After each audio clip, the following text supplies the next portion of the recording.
Fade के फैसले और मंथली वायदा एक्सपायरी से पहले बाजार में लौटी तेजी। निफ्टी 16,600 के स्तर पर पहुंचा। इन्फोसिस, एलएनटी, टीसीएस, एचडीएफसी बैंक ने भरा जोश। बैंक निफ्टी कर रहा है आउट परफॉर्म। मिड कैप में भी मजबूती का। एनर्जी और ऑटो को छोड़कर सभी सेक्टर्स में खरीदारी। फार्मा, आईटी, मेटल, सीमेंट और एफएमसीजी में सबसे ज्यादा तेजी। ग्लेनमार्क, जाइडस और ऑरबिंदो फार्मा में 3% का उछाल।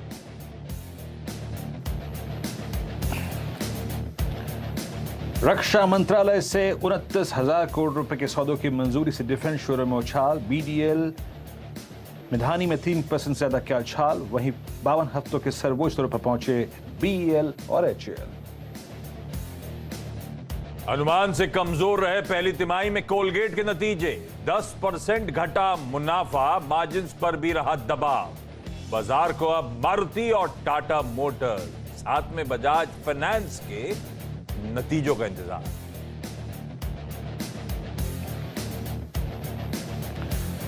कल आएंगे नेस्ले के जून तिमाही के आंकड़े। मुनाफे में करीब 7% का उछाल संभव। वहीं करीब 50% बच सकता है डॉक्टर एडीज का मुनाफा। और 5G स्पेक्ट्रम की नीलामी दूसरे दिन जारी। 7वें दौर की बोलियां जारी। कल पहले दिन 1,45,000 करोड़ रुपए की बोलियां लगी।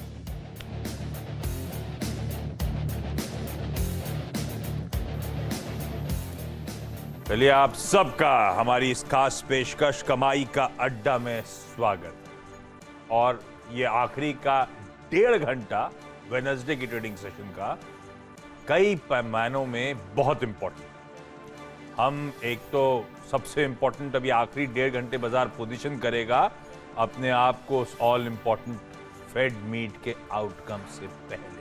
और उस फेड मीट के चलते शायद एक कल गैप अप या गैप डाउन, और बाजार अपने आप को देखते हैं कैसा प्लेस करता है। और कई सारे इंपॉर्टेंट नंबर्स अभी भी आने बचे हुए और हमें कई सारे नंबर्स की उन सब पे आगे आऊंगा। पहले दिखा देता हूं भारतीय बाजार का अब तक का प्रदर्शन। अरे बढ़िया सेशन आपकी स्क्रीन पे प्ले आउट होता हुआ। वो शुरुआती डिप्स जो थे, जब 45-50 पॉइंट निफ्टी कमजोर हो गया था, 440 तक के लोज हमने छुए थे। और उन 440 के लोज से अब हम ऑलमोस्ट 600 के लेवल्स, दिन के हाईज के आसपास कामकाज करते हुए। तो 50 पॉइंट नीचे वाला निफ्टी इस समय आपकी स्क्रीन पर 100 पॉइंट से ज्यादा के उछाल के साथ ट्रेड करता हुआ नजर आएगा। 111 अंकों की मजबूती। तो लोज से बहुत बढ़िया रिकवरी। वो रिकवरी फ्रॉम लोज दिखाई डायरेक्टर साहब। निफ्टी बैंक लाइकवाइज एक समय 150 पॉइंट कमजोर और इस समय 320 अंकों की मजबूती के साथ खड़ा हुआ आपको नजर आएगा। तो जो शुरुआती डिप्स थे, ड्यूली खरीदारी हुई, उसमें बढ़िया pull back session play out होता हुआ आपकी स्क्रीन पे। एंड एज वी स्पीक दोनों बेंचमार्क्स दिन के हाईज पे कामकाज करते हुए। और हो क्या रहा है, यूएस के फ्यूचर्स दिखाइएगा। खैर यूएस में उनके अपने स्पेसिफिक रिजल्ट जो आफ्टर मार्केट्स आए थे, उन पे रिएक्शन भी वो फ्यूचर्स डाइजेस्ट कर रहा है। अल्फाबेट, कोई माइक्रोसॉफ्ट जैसे इंपॉर्टेंट नंबर्स, और वहां पे भी पोजिशनिंग दरअसल फ्यूचर्स की आज के उस फेड मीट के अनाउंसमेंट से पहले की हो रही है। 0.5% से 1.5% तीनों बेंचमार्क्स यूएस के मजबूती के साथ ट्रेड कर रहे हैं। यूएस तो रिजल्ट स्पेसिफिक भी हो सकता है, पर यूरोप देखिए आप इस समय की तस्वीर। पूरा यूरोप 1/4 से 0.5% के आसपास इन ग्रीन ट्रेड करता हुआ नजर आएगा। और एशिया में one of the out performing markets में से हमारा इस समय निफ्टी नजर आएगा। तो हमारा मूड माहौल बढ़िया, लेकिन ग्लोबल क्यूज सपोर्टिव बने हुए हैं इस समय। पूरे equity as an asset class at least strength के साथ उस फेड के आउटकम का इंतजार कर रही है या अप्रोच कर रही है। अब एक काम करते हैं, बाकी बाजार को डायसेक्ट आगे करूंगा, पहले अपफ्रंट व्यू से समझ लिया जाए आज की कमेंट्री। अच्छा, आज सुबह का अब देखिए इंट्राडे चार्ट रखिए निफ्टी का स्क्रीन पे प्लीज वापस। उस स्क्रीन के इंट्राडे चार्ट पे ऊपर हाई और लो आपको नजर आएगा। आज का पहला बेस था 16,440 405 का जोन। 438 के ही वो लेवल्स हैं जहां से भारतीय बाजार घूमते हुए नजर आए। पहले बेस को जो वीरू ने डिफाइन किया था सुबह, उस डिफाइंड मार्कर्स से घूमे। आज का पहला रेजिस्टेंस था 560 610 का जोन। आज के हाईज देखिए, वही ऊपर जो दिखा रहा हूं आपको छोटे में नजर आएगा, वही पॉकेट के आसपास हम उस रेजिस्टेंस पॉकेट को हिट करते हुए इस समय। तो वीरू, वो बढ़िया तरीके से उस दायरे को अब तक प्ले कराया हमने, लो से बढ़िया रिकवरी मिली, अब उसी पैच के ऊपर के रेजिस्टेंस बैंड को हिट करते हुए भारतीय बाजार। क्या बन रहा है निफ्टी को लेकर मूड? इंपॉर्टेंट इवेंट से पहले की पोजीशनिंग कैसी लग रही है और क्या ट्रेड समझ में आता है? देखिए आशीष, गुड आफ्टरनून। सुबह मेरी क्लियर कट अप्रोच थी। देखिए आशीष, 3 दिन में लोगों का मूड बहुत बिगड़ रखा था। कोई कह रहा था शॉर्ट करें कि नहीं करें, शॉर्ट करें कि नहीं करें। ठीक है, कल हमारा बेस टूटा, लेकिन 200 एमए टूटने के बाद दरअसल 200 एमए टूटा एक कल के क्लोजिंग में। 100 एमए आशीष क्रिटिकल था, और इसलिए मैंने कहा था सुबह खुल के कि 440 405 जब तक वॉलेट ना हो, शॉर्ट का अपने दिमाग में मतलब वो चीज़ मत लाइए। उसका पीछे कारण 2 था आशीष। यूएस में कल भी अगर आप देखें, डाउ जोन्स की क्लोजिंग वो थी exactly 50 day exponential moving average पर। हमारा 100 डे में प्लेस था 440 पे, वही आज का लो है, वहां से पुल बैक लिया। 2 बातें हुई थी मेरी कि मैं शॉर्ट नहीं करूंगा, और मुझे अगर लॉन्ग करना होगा तो मैं फर्स्ट रेजिस्टेंस यानी करीब 560 के ऊपर करूंगा, 561। आशीष, आप जरा आज का इंट्राडे चार्ट देखेंगे एक बार, वो था हमारा कल का बेस 1 जो वॉलेट हुआ। आज का जरा इंट्राडे चार्ट देखिए, टिक बाई टिक एग्जैक्टली पहले जब निफ्टी चला 440 पे सपोर्ट लिया तो चल के उसी जोन में गया। जैसे ही 560 कटा, 557 कटा, एक स्पाइक आया और 610 की ट्रैजेक्टरी को हमने छू दिया। डाउ फ्यूचर्स का ऊपर होना एक आई थिंक हमारी इस तेजी को आशीष फ्यूल्ड कर सकता है। तो मैं यही कहूंगा, आपने शॉर्ट नहीं किया, वेल एंड गुड। लॉन्ग किया है अगर उस अप्रोच पे कि भाई 560 के ऊपर अगर स्ट्रेंथ लौटेगी और हम 610 को टेस्ट करेंगे, और अगर 610 निकल गया तो याद रखिएगा ये शॉर्ट स्क्यूज, ये शॉर्ट कवरिंग आशीष थोड़ी सी कैपिटलाइज और होगी, याद रखिएगा। क्योंकि इसके पीछे एक चीज़ खड़ी है, और वो वही चीज़ है जो हमने सुबह भी बात की थी आशीष, मैक्सिमम टाइम डिवोट किया था, और वो है बैंक निफ्टी की स्ट्रेंथ। क्या बात हुई थी आशीष? 36,200 नहीं टूटेगा, वो एक थ्रस्ट जनरेट करेगा, वो ऐसा थ्रस्ट जनरेट करेगा कि जनाब आपको देखने को मिलेगा वो थ्रस्ट। और देखिए वो 36,200 290 की ट्रैजेक्टरी उसने थ्रस्ट जनरेट किया। एक बार आशीष डेटा को चेक करते हैं, ऑप्शन राइटर्स क्या कर रहे हैं। देखिए कल हमारी एक्सपायरी भी है, और रात का निर्णय सुबह का गैप अप गैप डाउन बहुत बड़ा उलटफेर कर देगा। तो कैसे अप्रोच करना चाहिए, ऑप्शन के डेटा क्या कह रहे हैं, आशीष शो एक बार रीड करने की कोशिश करते हैं। आप लेके आइए कॉल्स और पुट्स, जरा प्लीज 16,600 की कॉल पे आशीष थोड़ा सा कंसंट्रेट करते हैं, वो क्या कर रही है। आशीष आप एक चीज देख रहे हैं आपकी स्क्रीन पर, 16,600 पे कॉल राइटर नहीं है उतना, 9.76 hardly, but outstanding wise 74 lakh का। ओके, इसके मुताबिक 74 लाख के आउटस्टैंडिंग के मुताबिक आशीष आपका वही 16,610 620 एक रेजिस्टेंस के तौर पे काम करेगा। लेकिन आशीष आप एक और चीज देखिए, ठीक उसके नीचे 16,700 का कॉल राइटर अनकंफर्टेबल है। और आज आप पुट्स को देखिए आशीष, कैसे 16,500 की पुट में स्ट्रॉन्ग पुट राइटिंग है, 16,600 की एट द मनी पुट पे स्ट्रॉन्ग पुट राइटिंग है। ये इंडिकेट करती है कि अगर आपने सुबह लॉन्ग किया है, आप शॉर्ट साइड पे नहीं थे, तो थोड़ा सा रिस्क ले लीजिए, कोई दिक्कत की बात नहीं है। डाउ फ्यूचर्स ऊपर है, कॉल राइटर्स हल्का सा बैकफुट पे है, पुट राइटर के पास कन्विक्शन है। आशीष मैं कहूंगा वो जो 1157 का स्विंग था ना लो, जिसका लो है 16,543, उसका चुपचाप स्टॉप लॉस लगाइए, वैल्यू एट रिस्क रखिए 50 पॉइंट पे उस लॉन्ग ट्रेड पे, और बैठे रहिए। कट गया तो कट गया, कोई दिक्कत की बात नहीं है, और रह गया 610 के ऊपर दे गया स्विंग, तो अच्छा क्लोजिंग देगा आशीष। तो अगर आपने सुबह की कमेंट्री पे लॉन्ग पिक किया है तो just keep a stop loss of 453 and stay long Ashish. To 453 का स्टॉप लॉस लगा के स्टे लॉन्ग की रणनीति रखेंगे, और बढ़िया तरीके से यूएस मार्केट्स, डाउ फ्यूचर्स ऊपर, और बढ़िया तरीके से वीरों ने दिखा दिया कैसे कॉल राइटर्स का कन्विक्शन थोड़ा सा पस्त पड़ता हुआ, कैसे पुट राइटर्स की ग्रिप स्ट्रांग होती हुई, और क्यों वो कन्विक्शन अभी भी बाजार पे बना हुआ है, क्यों वो स्टॉप लॉस के साथ खड़े रहने का मन इस बाजार में। अच्छा, बाकी इंटरेस्टिंग डिटेल्स देता हूं बाजार की। लार्जली इस समय जब मोमेंटम स्ट्रांग पिकअप हो रहा है भारतीय बाजारों में, सारी पॉकेट्स इन ग्रीन है। सिर्फ एक ऑटो थोड़ा सा सुस्त कामकाज कर रहा है, मेजॉरिटी बड़ी पॉकेट्स में, बाकी सारे इंपॉर्टेंट इंडिसेस इन सेक्टोरल पॉकेट्स इन ग्रीन, जिसको लीड कर रहे हैं आज बैंक्स। वो अभी बात हुई थी, उस पर वीरू की कमेंट्री लेने जाऊंगा। आईटी बढ़िया पुल बैक वहां पे देखने को मिल रहा है। फार्मास्यूटिकल्स आज सुबह जब क्लोज कर रहे थे शो, कई सारे फार्मास्यूटिकल्स हरकत में आ रहे थे, और अब फार्मा भी अच्छा मूव दिखाता हुआ आपको आपकी स्क्रीन पे नजर आएगा। कैपिटल गुड्स, वो एलएनटी कह लीजिए या फिर एक्सपर्ट्स की बाकी कन्विक्शन पिक्स, वो एज अ स्पेस बड़ी आउट परफॉर्मेंस वहां पे कंटिन्यू होता हुआ। तो ये कुछ स्पेसिफिक पॉकेट्स हैं जो ज्यादा थ्रस्ट जनरेट कर रही है। एक बार निफ्टी की कंट्रीब्यूशन प्लेट स्क्रीन पर लेकर आइए, कैसे वो इन्फोसिस और टीसीएस मदद कर रहा है। और इनफैक्ट अलग अलग सेक्टर लीडर्स आपको आपकी स्क्रीन पे नजर आएंगे। कैपिटल गुड्स का leader L&T, banks, public sector banks, और वैसे भी बैंकिंग स्पेस का लीडर स्टेट बैंक ऑफ इंडिया। इसके आगे अगर जाता मैं तो एचयूएल नजर आता। तो इस तरह से सारे लीडर्स जो हैं मोमेंटम में पार्टिसिपेट करने की कोशिश कई सारे कर रहे हैं। तो ये लार्जली गेनर्स साइड का मोमेंटम। कुछ ही देर बाद आपको शो क्यों दे देता हूं, फिर वीरू के पास निफ्टी बैंक के लिए जा रहा हूं। एक्सपर्ट्स का पैनल जुड़ रहा है जिनसे इस समय के उनके दमदार पिक्स लेंगे। इस कंटिन्यूस सेशन में वो लोग कहां दाव लगाने का मन बना है। ये देखिए आपकी स्क्रीन पे आज के ये सारे गेस्ट जो रेडी हैं आपकी मदद करने के। 2:20 पे कॉर्पोरेट स्कैन में आज केईआई इंडस्ट्रीज के सीएमडी अनिल गुप्ता साहब जुड़ने वाले। 2:30 पे हमारी इन हाउस टीम जुड़ेगी जो लेकर आएगी आपके लिए क्या चल रहा है। 2:45 पे केआर चौकसी होल्डिंग्स के देवेंद्र चौकसी साहब होंगे। 2:50 के आसपास कल आने वाले नंबर्स पे हम बातचीत करेंगे। 3 बजे यतिन जुड़ेंगे डीलिंग रूम के लिए।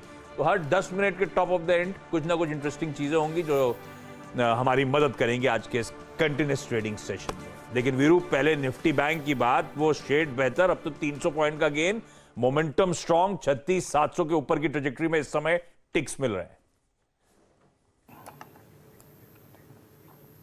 जी हाँ आशीष, देखिए मेरा मानना ये कि मेरी जो निफ्टी पे स्ट्रेंथ या फिर 440 के ऊपर स्ट्रॉन्ग शॉर्ट ना करने की राय थी ना, बस मेरा अगर आप देखें जो कॉन्फिडेंस है वो ये इंडेक्स है। सुबह आशीष हमारी बात ये हुई थी कि 35,900 पे we have our shortest moving average 10 day. अगर मैं उसको मान के ट्रेड करने लगा तो मेरा ट्रेड बहुत दूर जाएगा, वो जोन बहुत दूर है। आपको कन्विक्शन लेना है पुट राइटर्स के जोन से। पुट राइटर्स का जोन था आशीष 36, 36.1, 36.2, और आप निफ्टी बैंक की डेली चार्ट को देखिए कैसे, अगर आप देखें 36,200, 250 के जोन से इसने रिकवरी ली। तो 36,000, 36,200 मान के चलिए एक गजब बेस है। मेरी कमेंट्री में आशीष एक बात और थी जो हम बात कर रहे थे सुबह, कि बहुत अच्छा ट्रेड आपको तब मिलेगा जब आप 36,610 के ऊपर ये जाना शुरू करेगा। और आप देखिए आशीष, जैसे 610 के ऊपर निकला उसके बाद करीब 766 तक का हमें स्विंग मिला। सेटअप स्ट्रांग है बैंक निफ्टी का, कोई दिक्कत की बात नहीं है। जरा प्लीज आप, और आशीष जानते हैं टर्बुलेंस क्यों आ रही है? ये जो 710, 720, 730, 760 कल की पूरी बॉडी, अगर आप चार्ट्स को देखें, या फिर परसों की पूरी बॉडी इसी जोन की है। मतलब ओपन और क्लोज बॉडी इसी जोन की है। आप जरा पुट राइटर्स और कॉल राइटर्स को लेके आइए, क्या कर रहे हैं वो, कहाँ एंगेज्ड हैं और क्या कर रहे हैं। अगर आपने लॉन्ग किया है 610 के ऊपर as per the morning commentary, तो आपकी अप्रोच क्या होनी चाहिए। ये 6 कॉल राइटर्स हैं आशीष और पुट राइटर्स हैं, आपकी स्क्रीन पर आएंगे। 36,500 के पुट राइटर्स ने अपना कन्विक्शन थोड़ा सा, अगर आप देखिए, मजबूत किया है। आपकी स्क्रीन पे जो स्लाइड आएगी ना आशीष, वो आपको यही इंडिकेट कर रही है। Look at 36,500। इस स्क्रीन में सबसे बड़ा पुट राइटर आशीष वही है, 19.82, 16,300 पे, 36,300 पे माफ कीजिएगा 17, और 36,400 पे 15। अगर आप स्क्रीन की ओआई चेंज को ऐड करें, 20, 30, 35, 42 और 52 लाख पुट जुड़ी हैं एक इवेंट से पहले आशीष। एक्सपायरी माइनस वन डे पे ये इंपॉर्टेंस रखती है, याद रखिएगा। आज का लो एक बहुत मीनिंगफुल बेस होगा। कॉल राइटर्स पर उतना कन्विक्शन नहीं है। अगर आपने लॉन्ग किया है तो ज़्यादा नहीं, इस क्लोजिंग में एक चुपचाप करीब 590 का या फिर 550 का या फिर 610 का स्टॉप लॉस लगा के बैठे रहिए। आशीष, ये सेटअप ये कहता है कि अगर 760 की ट्रेजेक्ट्री यानी 36,760 की ट्रेजेक्ट्री पार हुई तो एक स्विंग और मिलेगा। तो मैं ये कहूँगा जो 2 स्टॉप लॉसेस दिए हैं, या तो वो रख लीजिए, प्रॉफिट भी आप बुक कर लीजिए, या फिर थोड़ी सी वैल्यू एट रिस्क रख के स्टॉप लॉस लगाकर, या फिर अपने पॉकेट फ्रेंडली स्टॉप लॉस लगाकर कमिटेड रहिए। लेट्स सी डाउ फ्यूचर्स को हम कैसे चेस कर रहे हैं। बट ऑप्शन डेटा में आशीष स्ट्रेंथ है। एक इवेंट से पहले पुट राइटर्स में कन्विक्शन है आशीष। से पहले पुट राइटर्स में कन्विक्शन और एक्सपायरी से एक दिन पहले का कन्विक्शन मायने रखता है, जैसे वीरू ने ब्यूटीफुली हाईलाइट कर दिया। ये हो गई तैयारी भाई आज के बचे हुए सेशन की, निफ्टी बैंक की पोजीशनिंग की। अच्छा, ये आज के सेशन की अहमियत, एक काम करते हैं आज का इवेंट्स कैलेंडर बता देता हूं। अभी तो निफ्टी के बहुत सारे इंपॉर्टेंट नंबर्स आए, कौन सा है, मारुति, टाटा मोटर्स और बजाज फाइनेंस, तीनों निफ्टी कंपनी के नंबर्स आज थे, अवेटेड हैं, तो अभी तो वो डाइजेस्ट करना है स्ट्रीट को। कल मंथली एक्सपायरी की हम लोग तैयारी कर रहे होंगे, और जब मंथली एक्सपायरी की तैयारी कर रहे होंगे तो आज शाम को वो एफओएमसी मीट का आउटकम आ चुका होगा।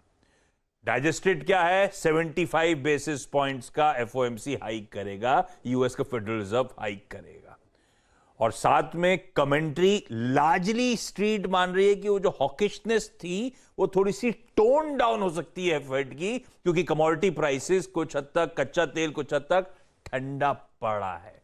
तो हमें ये दोनों चीजें, कमेंट्री और एक्चुअल क्या किया, बहुत क्लोजली वॉच आउट करना है। कल यूएस का Q2 का एडवांस जीडीपी एस्टिमेट भी आ जाएगा।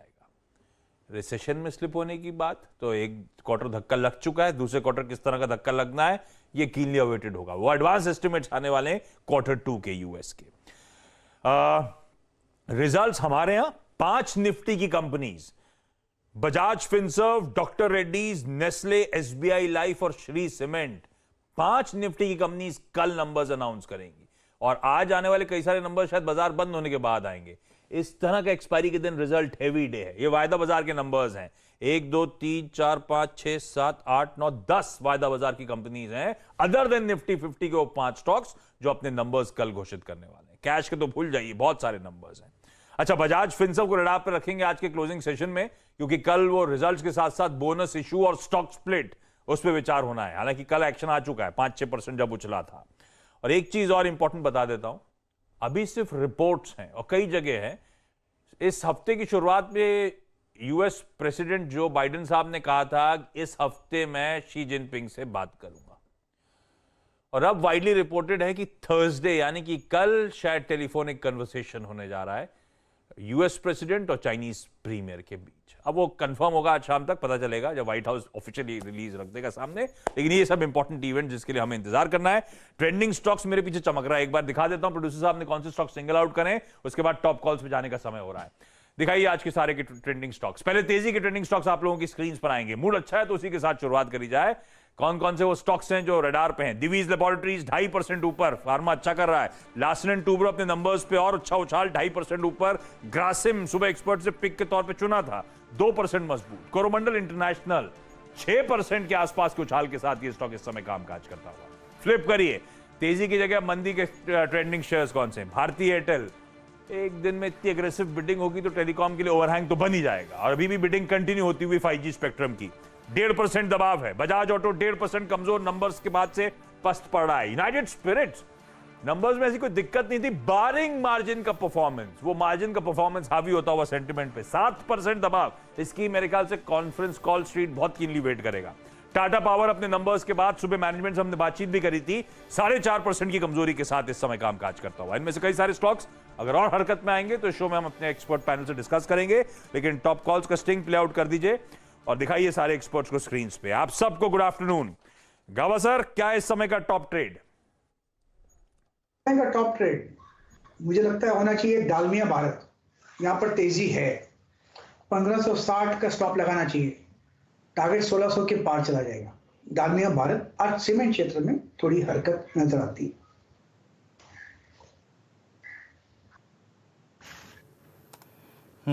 डालमिया भारत, ये आपका कन्विक्शन ट्रेड रहेगा। It's doing well. आपकी स्क्रीन पर याद रखिएगा, ये बहुत ही अच्छा मूव देता हुआ। मैं इनफैक्ट इसको मैं कुछ देर पहले मार्क करके बैठा ही था।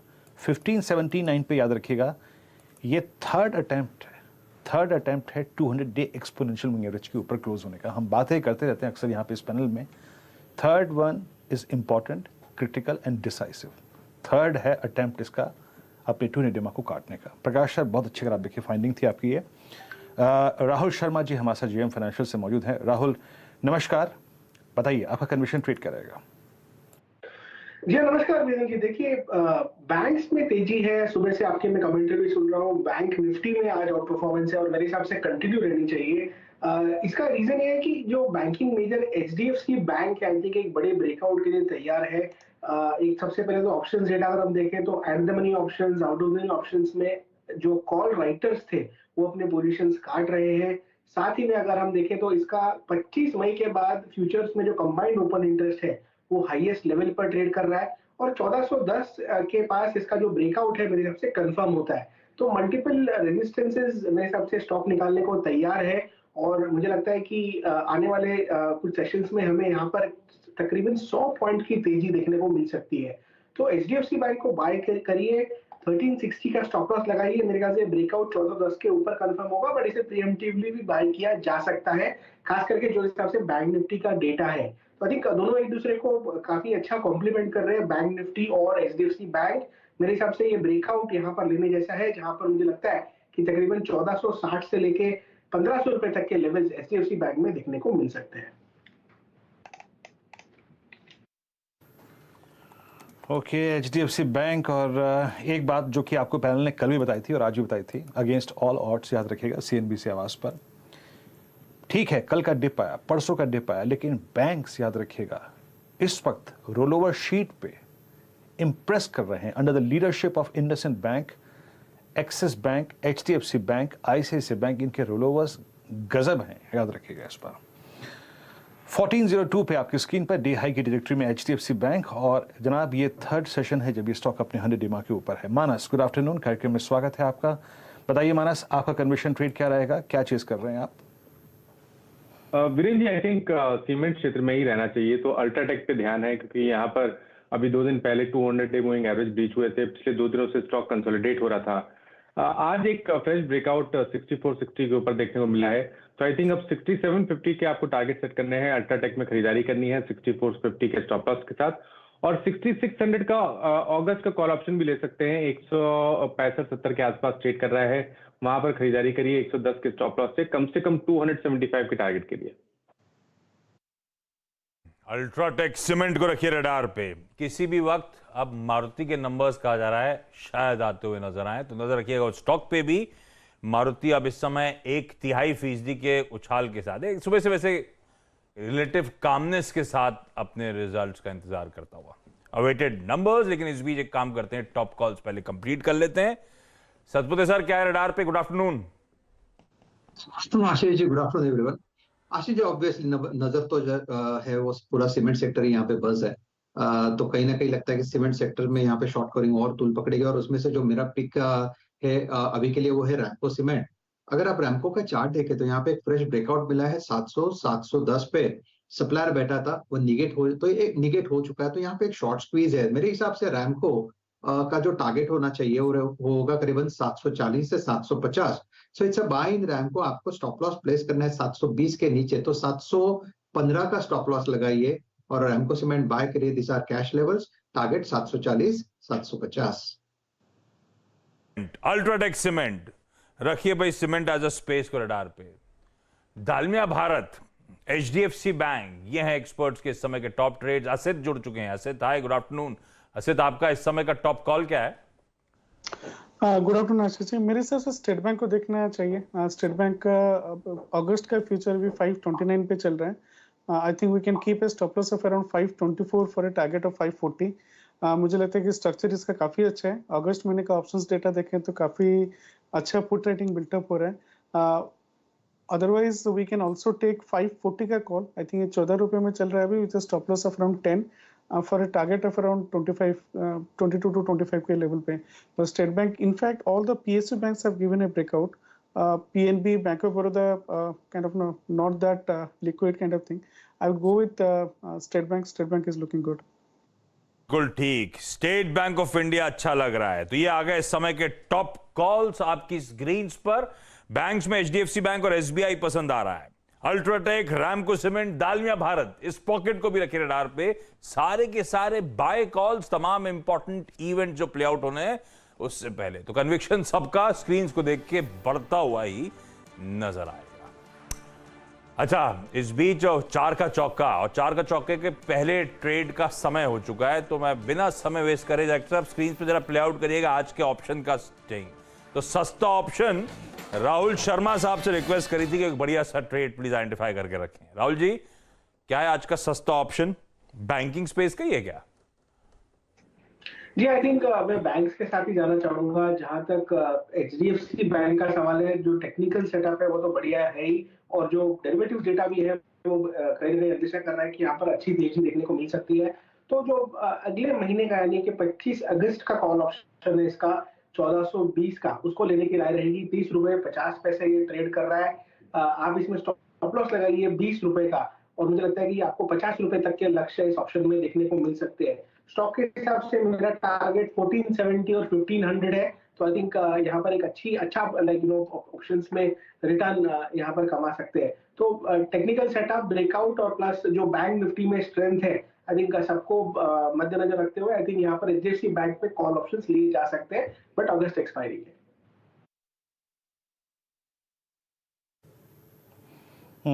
एचडीएफसी बैंक, आप एचडीएफसी बैंक पे ही कन्विक्शन रख रहे हैं राहुल जी, और याद रखिएगा ये स्टॉक अपना 12 जुलाई का हाई काटने की कोशिश करता हुआ एचडीएफसी बैंक पे इसलिए फोकस करना ज़रूरी है क्योंकि ये अगर चला और ये अपने इस एग्जॉस्ट कर देना जोन से बाहर आया तो बाजार की शक्ल सूरत बदलने में ये स्टॉक पोटेंशियल रखता है। और एक और चीज़ पॉइंट जरूर मेंशन करूंगा, प्लीज़ जरा एचडीएफसी बैंक का आप जो अभी पकड़ी है मैंने स्क्रीन पर, और वो जरा 3 मंथ चार्ट्स रखिएगा। आशीष, 19 अप्रैल 2022 के बाद, यानी frankly speaking from the mid of April, ये एचडीएफसी बैंक का हाईएस्ट स्तर है। यानी अप्रैल, मई, जून, जुलाई, यानी आप समझ लीजिएगा कि लगभग 3.5 सीरीज के हाईएस्ट क्लस्टर पे आके एचडीएफसी बैंक ट्रेड करता हुआ। That's good.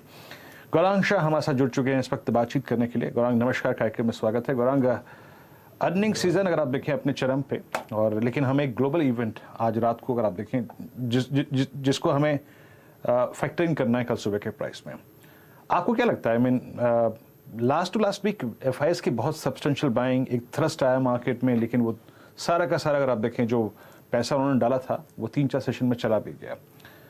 बट आपकी अप्रोच क्या रहेगी बहुत शॉर्ट टर्म पर्सपेक्टिव से, और क्या लेकर आगे बढ़ना चाहेंगे आप इस वक्त बाजार में?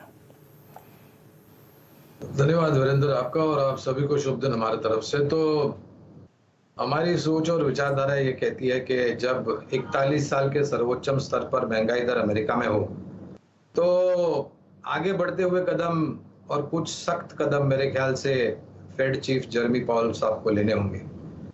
आज देर रात अगर 0.75 यानी कि 75 बेसिस पॉइंट की अगर वृद्धि करते हैं ब्याज दरों में तो वो फैक्टर्ड इन है। 0.5% की तो शायद थोड़ा बहुत उत्साह होगा, उससे ज्यादा किया तो निराशा मेरे ख्याल से आपको हाथ लगेगी, और टिप्पणियां क्या होती है वो मेरे ख्याल से सुनने लायक होगा। लेकिन हमारे यहाँ पर परिस्थिति थोड़ी बहुत बेहतर है बाकी अन्य देशों की तुलना में, महंगाई दर हो, ब्याज दरें हो, विकास दर हो, वगैरह वगैरह।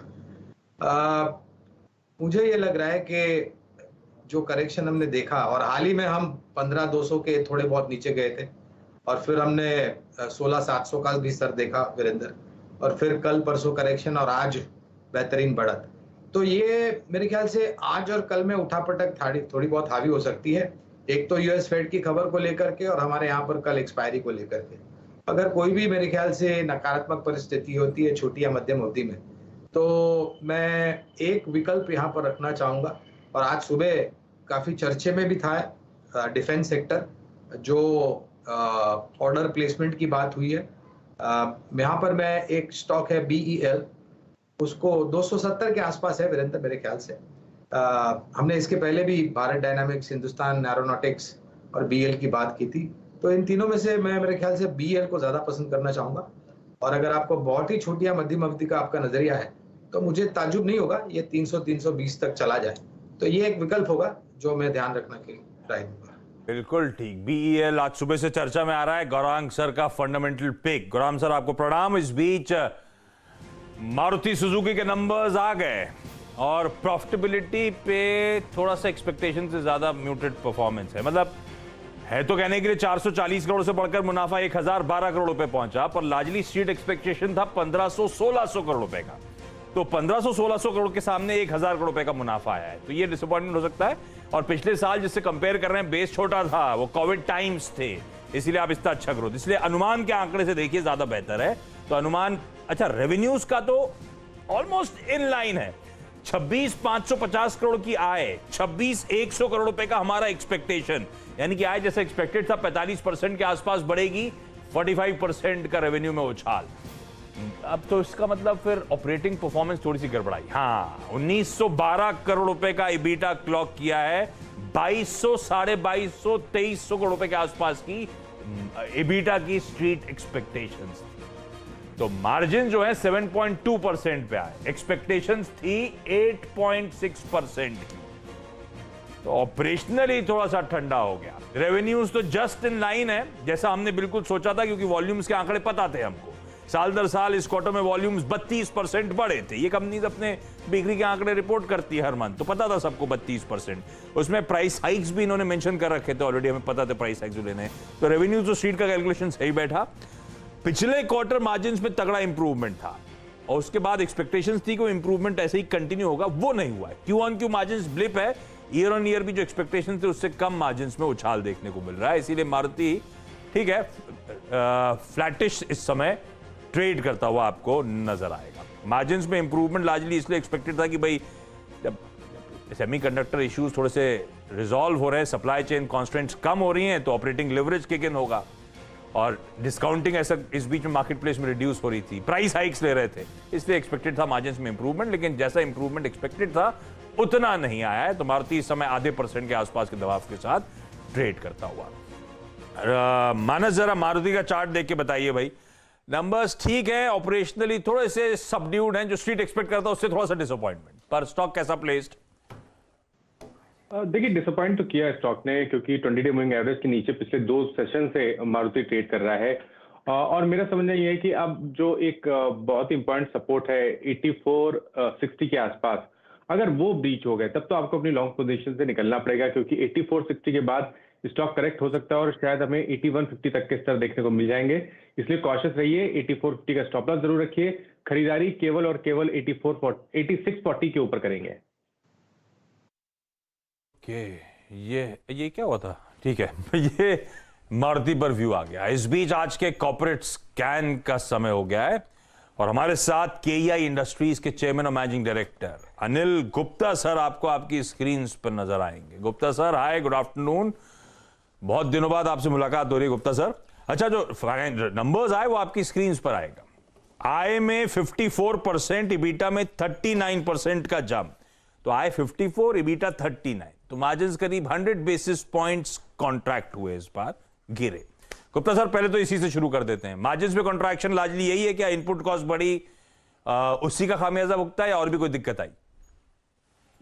देखिए इनपुट कॉस्ट से मार्जिन पे इम्पैक्ट नहीं आया, जो एक्सपेंडिचर है वो वापस प्री कोविड लेवल के ऊपर आ गया है। जो लास्ट ईयर अगर आप देखें April to June, because of the covid lot of advertising and traveling was restricted, so and some other expenditures were also not there, but this has now been corrected and उसका ये impact है। दूसरा कुछ थोड़ा बहुत impact जो है shipping costs का है, because जो freight costs order लेते वक्त कंसीव की थी, जब actual माल dispatch हुआ तो उसमें transportation and shipping cost कुछ बढ़ गई, because आपको जानते हैं कि sea freight वगैरह काफी बढ़े हैं, तो उसी का मार्जिनल इंपैक्ट जो है मार्जिन के ऊपर आया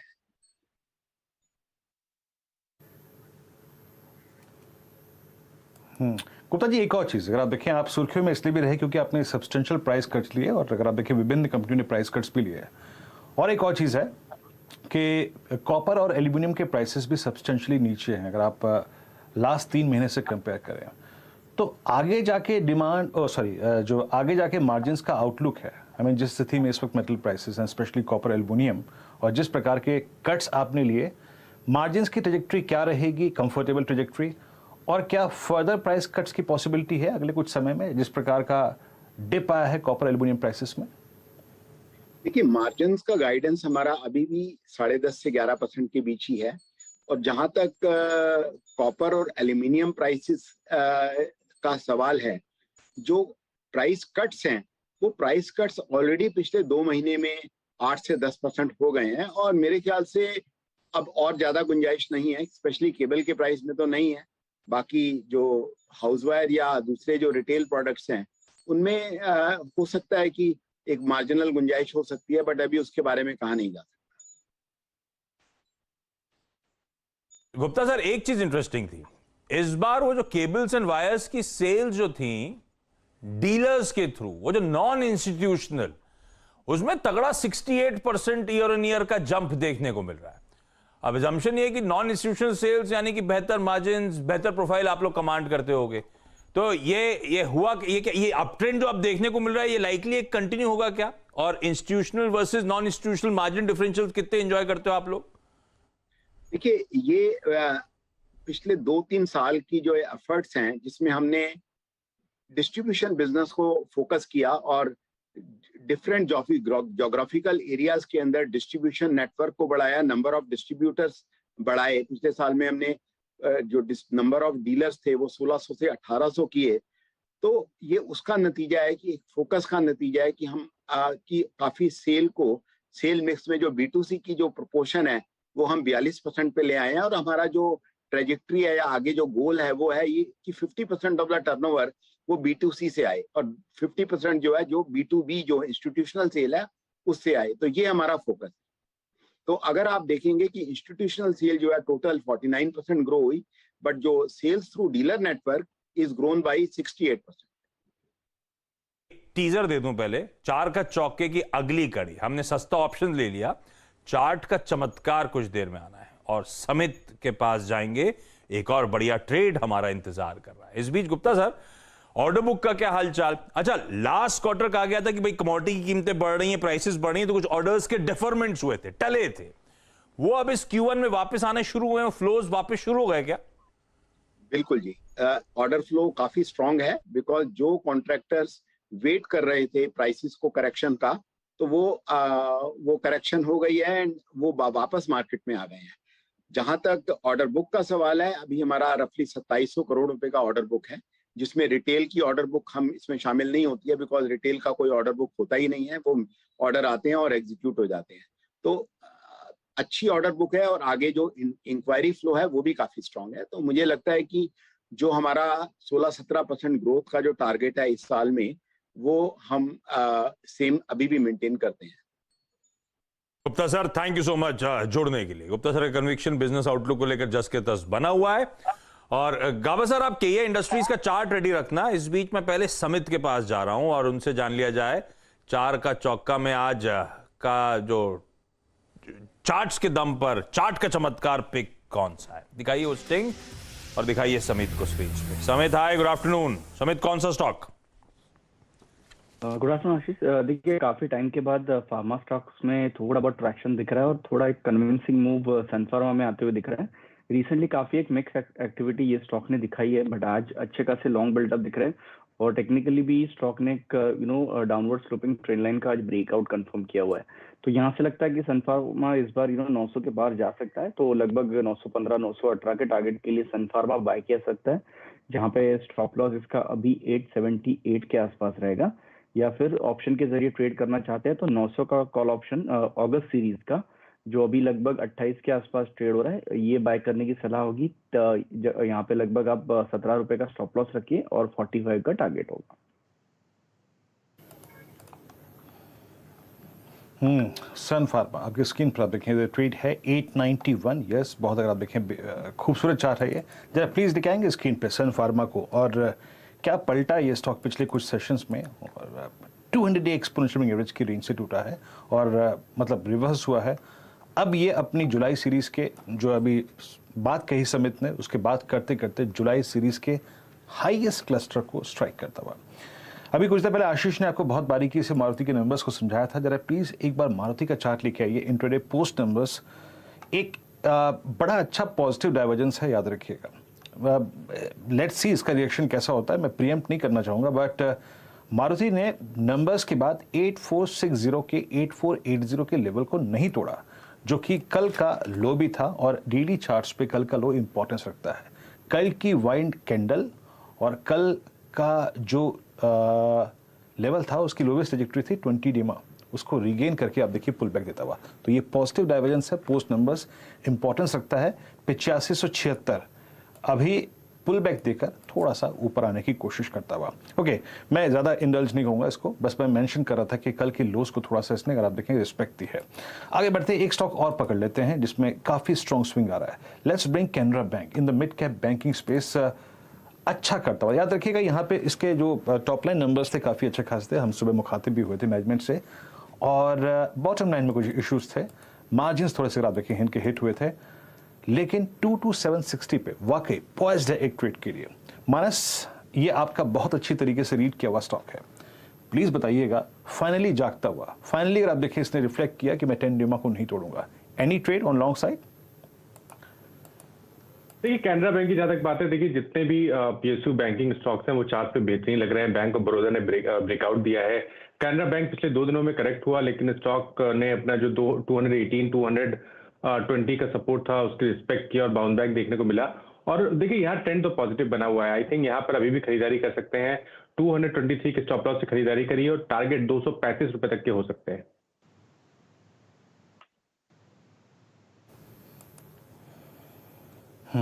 कैनरा बैंक पे आप देखें आपकी स्क्रीन पे 235 तक का स्विंग हो सकता है। अच्छा, उसके बाद 1-2 ट्रेड्स और लेके आइए जो अच्छा कर रहे हैं। और फाइनली अगर आप देखें ओआई की शीट में अलॉन्ग विद रोलोवर्स काफी इंप्रेस करते हुए डिफेंस स्पेस लेके आइएगा। गौरान जी ने बीएल का जिक्र किया और मैं देख रहा हूं इस वक्त एचएएल को, सुबह बात हुई थी डेडिकेटेड डिस्कशन, मेरे ख्याल से एचएएल प्रकाश सर का कॉल था या फिर आशीष चतुर्मुता का कॉल था, माफ कीजिएगा। एक बार असद जरा एचएएल को देखिएगा, सुबह इसके ऑप्शंस में बहुत लिक्विडिटी नहीं थी, लेकिन एचएएल क्या कमांडिंग पोजीशन में, ये 3.25% की गेन को लेकर खड़ा हुआ है अभी भी। जुलाई में अभी तो आप ट्रेड नहीं कर सकते असित, अगस्त के किसी ऑप्शन में लिक्विडिटी आपको नजर आ रही है? और सिर्फ अगर फ्यूचर्स पे ट्रेड करना है तो आपका व्यू क्या होगा? Virendra ji, structure no doubt काफी अच्छा है, बट मैं इसमें ऑप्शंस में नहीं जाना पसंद करूंगा क्योंकि इसमें डिफरेंस रह सकता है, इलिक्विडिटी थोड़ा डेफिनेटली है। अगर थोड़ा मिड टर्म में हम देखेंगे, अगर 1900 के लेवल 1910 के लेवल के ऊपर ये सस्टेन करता है, आई थिंक 1975 1980 के जोन हम डेफिनेटली देखने को मिलेगा। स्ट्रक्चर इज गुड, इसको बाय करना चाहिए with a stop loss of 20 points. I think that will be good, risk reward के हिसाब से भी अच्छा रहेगा। बट वीरेंद्र जी, मैं ऑप्शन में लेने के लिए I am not very comfortable because illiquidity थोड़ा है इस काउंटर पे। चलिए, रडार पे सारे स्टॉक्स, लेकिन अब जरा उस खास सेगमेंट की तैयारी कर लीजिए, क्या चल रहा है। तो सबके सब रेडी हैं या रेडी हो रहे हैं, और कुछ इंटरेस्टिंग स्टॉक्स। आज शुरुआत करता हूं दिल्ली के साथ। दीपाली, आपको आपकी स्क्रीन, कल आपको याद होगा हम लोग जब सेगमेंट खत्म कर रहे थे तो इस एक ये यतिन का हाथ आपको नजर आया था, ये भागते दौड़ते पहुंचे, कहां चले गए थे आप? यही था। अच्छा, यहीं थे, हम लोग ने देखा नहीं था। वो मारुति को ट्रैक कर रहे थे, तो मारुति साथ ही चले गए। अच्छा, मारुति साथ ही निकल गए। अच्छा, दीपाली को रिक्वेस्ट करी थी कल, वो आपको याद होगा हम लोग वो स्टॉक का नाम ले रहे थे, पैराडाइम फॉस्फेट्स। क्या बढ़िया वो 5 दिन में वॉल्यूम प्राइस एक्शन हुआ, तब पूछा भी था कल के एक्सपर्ट से, तो किसी को आइडिया नहीं था क्यों इतना उछाल आया। तो दीपाली ने दरअसल कुछ खोजबीन करी इस कंपनी के बारे में। दीपाली, कोई रैशनल समझ में आया कि ये प्राइस वॉल्यूम, डायरेक्टर साहब स्टॉक दिखाइए, अगर दिखा सकें 1 महीने का तो आपको समझ में आएगा ये मोमेंटम बहुत तगड़ा पिकअप हुआ। दीपाली, कोई रैशनल समझ में आ रहा है ये पैराडाइम फॉस्फेट में इस तरह के उछाल का? बिल्कुल आशीष, 2 बहुत ही इंपॉर्टेंट ट्रिगर हैं जिसकी वजह से इसमें इंटरेस्ट आता हुआ दिख रहा है इन्वेस्टर्स का। सबसे पहला तो आपको बता दें कि मैंगलोर केमिकल फर्टिलाइजर ने अपना टेम्पररी क्लोजर किया है अपने प्लांट का जो फॉस्फेट बनाती है, यानी डैप और एनपीके। और अगर आप पैराडाइम फॉस्फेट्स का पोर्टफोलियो देखेंगे तो ये लार्जली जो फॉस्फेटिक ग्रेड्स के रेंज है, जिसमें डैप है, N10, N12, N14, N19, N20 तमाम की मैन्युफैक्चरिंग करती है। अब इंपॉर्टेंट ये है कि मैंगलोर केमिकल के प्लांट का टेम्पररी क्लोजर हुआ क्यों? क्लोजर इसलिए हुआ क्योंकि फॉस्फेट जिसका रॉ मटेरियल के तौर पर इस्तेमाल होता है उसकी अवेलेबिलिटी नहीं है, इसलिए कंपनी ने क्लोज कर दिया। लेकिन पैराडाइम फॉस्फेट को इसका बेनिफिट मिलेगा इसकी वजह से क्योंकि कंपनी के साथ रॉ मटेरियल की अवेलेबिलिटी के कोई कंसर्न्स नहीं है, क्योंकि कंपनी जो फॉस्फेट लेकर आती है रॉ मटेरियल वो Saudi Arabia, Qatar, Jordan, Morocco से लेकर आती है, और इन तमाम कंट्रीज में कंपनी ने लॉन्ग टर्म सप्लाई अग्रीमेंट्स किए हुए हैं। तो यानी नियर टर्म में या लॉन्गर टर्म में कोई रॉ मटेरियल की अवेलेबिलिटी का इशू नहीं है। तो ये सबसे इंपॉर्टेंट फैक्टर है जो पैरादीप फॉस्फेट के ट्रिगर में काम कर रहा है। एक और इंपॉर्टेंट बात है, अगर आप जून के म्यूचुअल फंड होल्डिंग के आंकड़े देखेंगे तो म्यूचुअल फंड्स को बहुत पसंद आ रहा है ये स्टॉक। 2 म्यूचुअल फंड हाउसेस ने यहां पर बाइंग की है। और अगर आप डीएसपी स्मॉल कैप की बात करेंगे तो इन्होंने तो सब्सटेंशियल इक्विटी ली है 0.59% के आसपास की जून क्वार्टर में। और Nippon India small cap mutual fund ने भी 3.5 लाख शेयर खरीदे हैं। तो इंटरेस्टिंग ये है कि कम से कम 5 या 6 ऐसे स्मॉल कैप कैटेगरी के म्यूचुअल फंड्स हैं जिनमें होल्डिंग है पैरादीप फॉस्फेट की। एसबीआई मल्टी कैप सबसे बड़ा शेयर होल्डर है, 7.5% के आसपास की इनकी होल्डिंग है। निपॉन स्मॉल कैप की अब जो होल्डिंग है वो 3.5% हो गई है। डीएसपी स्मॉल कैप ने इक्विटी बढ़ाई है, पहले से ये होल्ड करते थे स्टॉक को, लेकिन जून में इन्होंने अपनी होल्डिंग और इंक्रीज की और अब ये होकर 3.5% हो गई है। ICICI Pru value discovery fund hold करता है, मेरे एसेट टैक्स सेवर होल्ड करता है, एचडीएफसी बैलेंस एडवांटेज होल्ड करता है। तो ये सबसे इंपॉर्टेंट ट्रिगर्स हैं क्यों हमने यहाँ पर पिछले 7-8 सेशंस में या फिर पिछले 1 महीने के दौरान बाइंग इंटरेस्ट आते हुए देखे हैं। तो ये इंटरेस्ट आ चुका है, हमने कोशिश करी है जानने की क्यों आ रहा है। ये कोई मतलब नहीं कि यहां से और तेजी तूल पकड़ेगी, उसका कोई मतलब नहीं। पिछले कुछ दिनों में प्राइस वॉल्यूम एक्शन क्यों पिकअप हुआ? 2 इंटरेस्टिंग रीजंस। कॉम्पिटिटर का प्लांट बंद हुआ, उसके पास रॉ मटेरियल अवेलेबल नहीं है, इनके पास रॉ मटेरियल लिंकेजेस के कोई इश्यू नहीं। तो एजम्पशन ये होगा कि धंधा इनकी तरफ शिफ्ट होता हुआ नजर आएगा। और दूसरा, दीपाली जो बता रही है म्यूचुअल फंड्स की बाइंग चल रही है स्टॉक में, तो ये सब एक्साइट करता हुआ पैरादीप फॉस्फेट्स का स्टॉक। आजकल रोज new age technology companies radar पे बन जाती है। 3 दिन से जब से सेगमेंट शुरू हुआ है कोई ना कोई स्टॉक पे बातचीत हो रही है। यतिन से पूछा था आज कौन सा स्टॉक देने वाला, जोमेटो को रखिए रडार, और वाकई रडार पर रखना भी चाहिए। तगड़ी पिटाई के बाद आज जोमेटो फाइनली 4-4.5% की हरियाली के साथ कामकाज कर रहा है। कुछ ऑर्डर किया आपने? क्या ऑर्डर तो खैर नहीं करते, श्रावण चल रहा है, सावन चल रहा है। तो खाने दिल्ली में सावन बोलते हैं ना, और महाराष्ट्र में श्रावण बोलते हैं, ऐसा कुछ है फंडा। तो घर का ही खाना खाते हैं।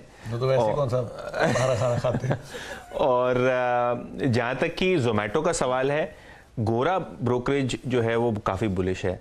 अगर क्रूड लैंग्वेज में कहूँ तो यहाँ जो फॉरेन ब्रोकरेजेस हैं इनके टारगेट्स भी ट्रिपल डिजिट्स में हैं, हाई डबल डिजिट्स में हैं। आज क्रेडिट स्विस की जो इनिशिएटिंग रिपोर्ट आई है उसमें टारगेट है 90। जेफरीज की येस्टरडे रिपोर्ट आई थी, वहाँ टारगेट है 100। अच्छा, इन ब्रोकरेजेस को लगता है कि ये जो फूड डिलीवरी का धंधा है, ये बिजनेस जो है वो डुओपोली है इंडिया में। जैसे पेप्सी कोक एक डुओपोली है, वैसे ही जोमेटो स्विगी फूड डिलीवरी में जो है वो डुओपोली है। बहरहाल अगर आप देखें तो वहाँ प्री आईपीओ इन्वेस्टर्स बेच रहे हैं, लॉक इन खुला, स्टॉक प्रेशर में है, न्यू एज टेक्नोलॉजी की कंपनीज का वैल्यूएशन सुधरे हैं, इन द सेंस के वैल्यूएशन करेक्ट हुए हैं। लेकिन ब्रोकरेजेस जो है क्रेडिट स्विस और जेफरीज ये मानती हैं कि इनके पास अभी भी प्राइसिंग है। आप फूड डिलीवरी क्योंकि डुओपोली है तो अच्छी तरीके से प्राइसिंग यहाँ से होगी, मार्जिन इंप्रूव होंगे, कस्टमर एडिशन होते चले जाएंगे, ऑर्डरिंग की फ्रीक्वेंसी भी बढ़ते चली जाएगी, ये इनका अजम्पशन है। कहीं ना कहीं ये जो अर्बन ट्रेंड है और जो क्लाउड किचन का ट्रेंड है यहाँ से बढ़ने वाला है, ऐसा ब्रोकरेजेस का मानना है। तो कहीं ना कहीं ये जो सेलिंग प्रेशर है और जो प्री आईपीओ के निवेशक शेयर डंप कर रहे हैं, अगर आप पिछले 5 दिन की एवरेज देखें तो हर दिन 30% डिलीवरी मार्क हुई है। हर दिन आपको 10-20 करोड़ शेयर के बीच का वॉल्यूम दिखता है कैश मार्केट में। इनफैक्ट येस्टरडे आशीष 1800 करोड़ का कैश वॉल्यूम था जोमेटो में, और उसके ऊपर 30% डिलीवरी वॉल्यूम हुई। यानी रफली अगर आप कैलकुलेट करें तो 550 करोड़ की डिलीवरी वॉल्यूम येस्टरडे हुई। आज भी शायद उतना ही 300-400 करोड़ का डिलीवरी वॉल्यूम मार्क होता हुआ आपको दिखाई दे। तो जिस हिसाब से फॉरेन ब्रोकरेज का पिच है और जिस हिसाब से शायद ये लॉक इन का प्रेशर खत्म हो रहा है, आपको शायद यहाँ रौनक फिर से एक बार देखने को मिल सकती है, ऐसा ब्रोकरेजेस का मानना है। गेल इस बीच वो बोनस का अपडेट आ गया है, 2 शेयरों पर 1 बोनस शेयर जारी करेंगे। स्टॉक 2.25% के आसपास मजबूत इस समय कामकाज करता हुआ। समित जरा गेल का चार्ट चेक दीजिएगा पहले। देखिए, अगर गेल की बात करें तो स्टॉक ने एक स्टेडी रिकवरी लास्ट 3 हफ्ते से दिए हुए है। अभी उसके जो क्रूशियल जंक्चर है, एक यहाँ पे क्लस्टर ऑफ रेजिस्टेंस है 200 day average, 89 exponential moving average, तो उनका क्लस्टर कहीं ना कहीं 148 के आसपास है। लास्ट 3-4 दिनों का हाई भी अगर हम देखें तो 148 का ये प्रिसाइज, तो 148 के ब्रेकआउट का हम वेट करेंगे। वो जैसे ही ब्रेक होता है फिर आपको कहीं ना कहीं एक ऊपर की तरफ जो रैली अनफोल्ड होते दिखेगी, और फिर नेक्स्ट टारगेट इसके 155 के रहेंगे। तो रखिए गेल को रडार पे। बोनस के चलते अब स्टॉक हरकत में आता हुआ 2-2.25% मजबूती के साथ इस समय कामकाज करता हुआ। गौरांग सर, ये गोरों ने तो वैल्यू करने की कोशिश कर ली जोमेटो को, 90-100 इन टारगेट्स आ रहे हैं। जियोजीत पे आप लोगों ने कोशिश करी? कोशिश भी करी है और थोड़ा बहुत साहस भी किया है, और कल इसी कंपनी के ऊपर हम टिप्पणी कर रहे थे, आप ही से हम बात कर रहे थे, और लक्ष्यांक हमारे भी करीबन 100-120 के आसपास है। लेकिन मैंने एक चीज जताई थी कि ये लॉक इन के चलते और जिस तरीके से कल जो मात्रा में बिकवाली हुई, तो एक तरफ आप ये सोच सकते हैं कि किसी ने बहुत बड़ी बिकवाली की, दूसरी तरफ मैं ये सोचूंगा कि किसी ने बहुत बड़ा निवेश किया है, और वो दूसरी सोच रख करके मेरे ख्याल से एक सकारात्मक बात आ सकती है। इसमें कोई दो राय नहीं है कि अभी से लेकर के आने वाले कुछ समय तक हर एक ऊपर के तरफ के पड़ाव में बिकवाली हावी हो सकती है आशीष। लेकिन अगर आपका नजरिया साल 1.5 साल का है, तो अगर खरीद है तो और खरीद कर सकते हैं, जोड़ सकते हैं, और अगर नहीं है तो उसी समय सीमा के आधार पर आप निवेश कर सकते हैं।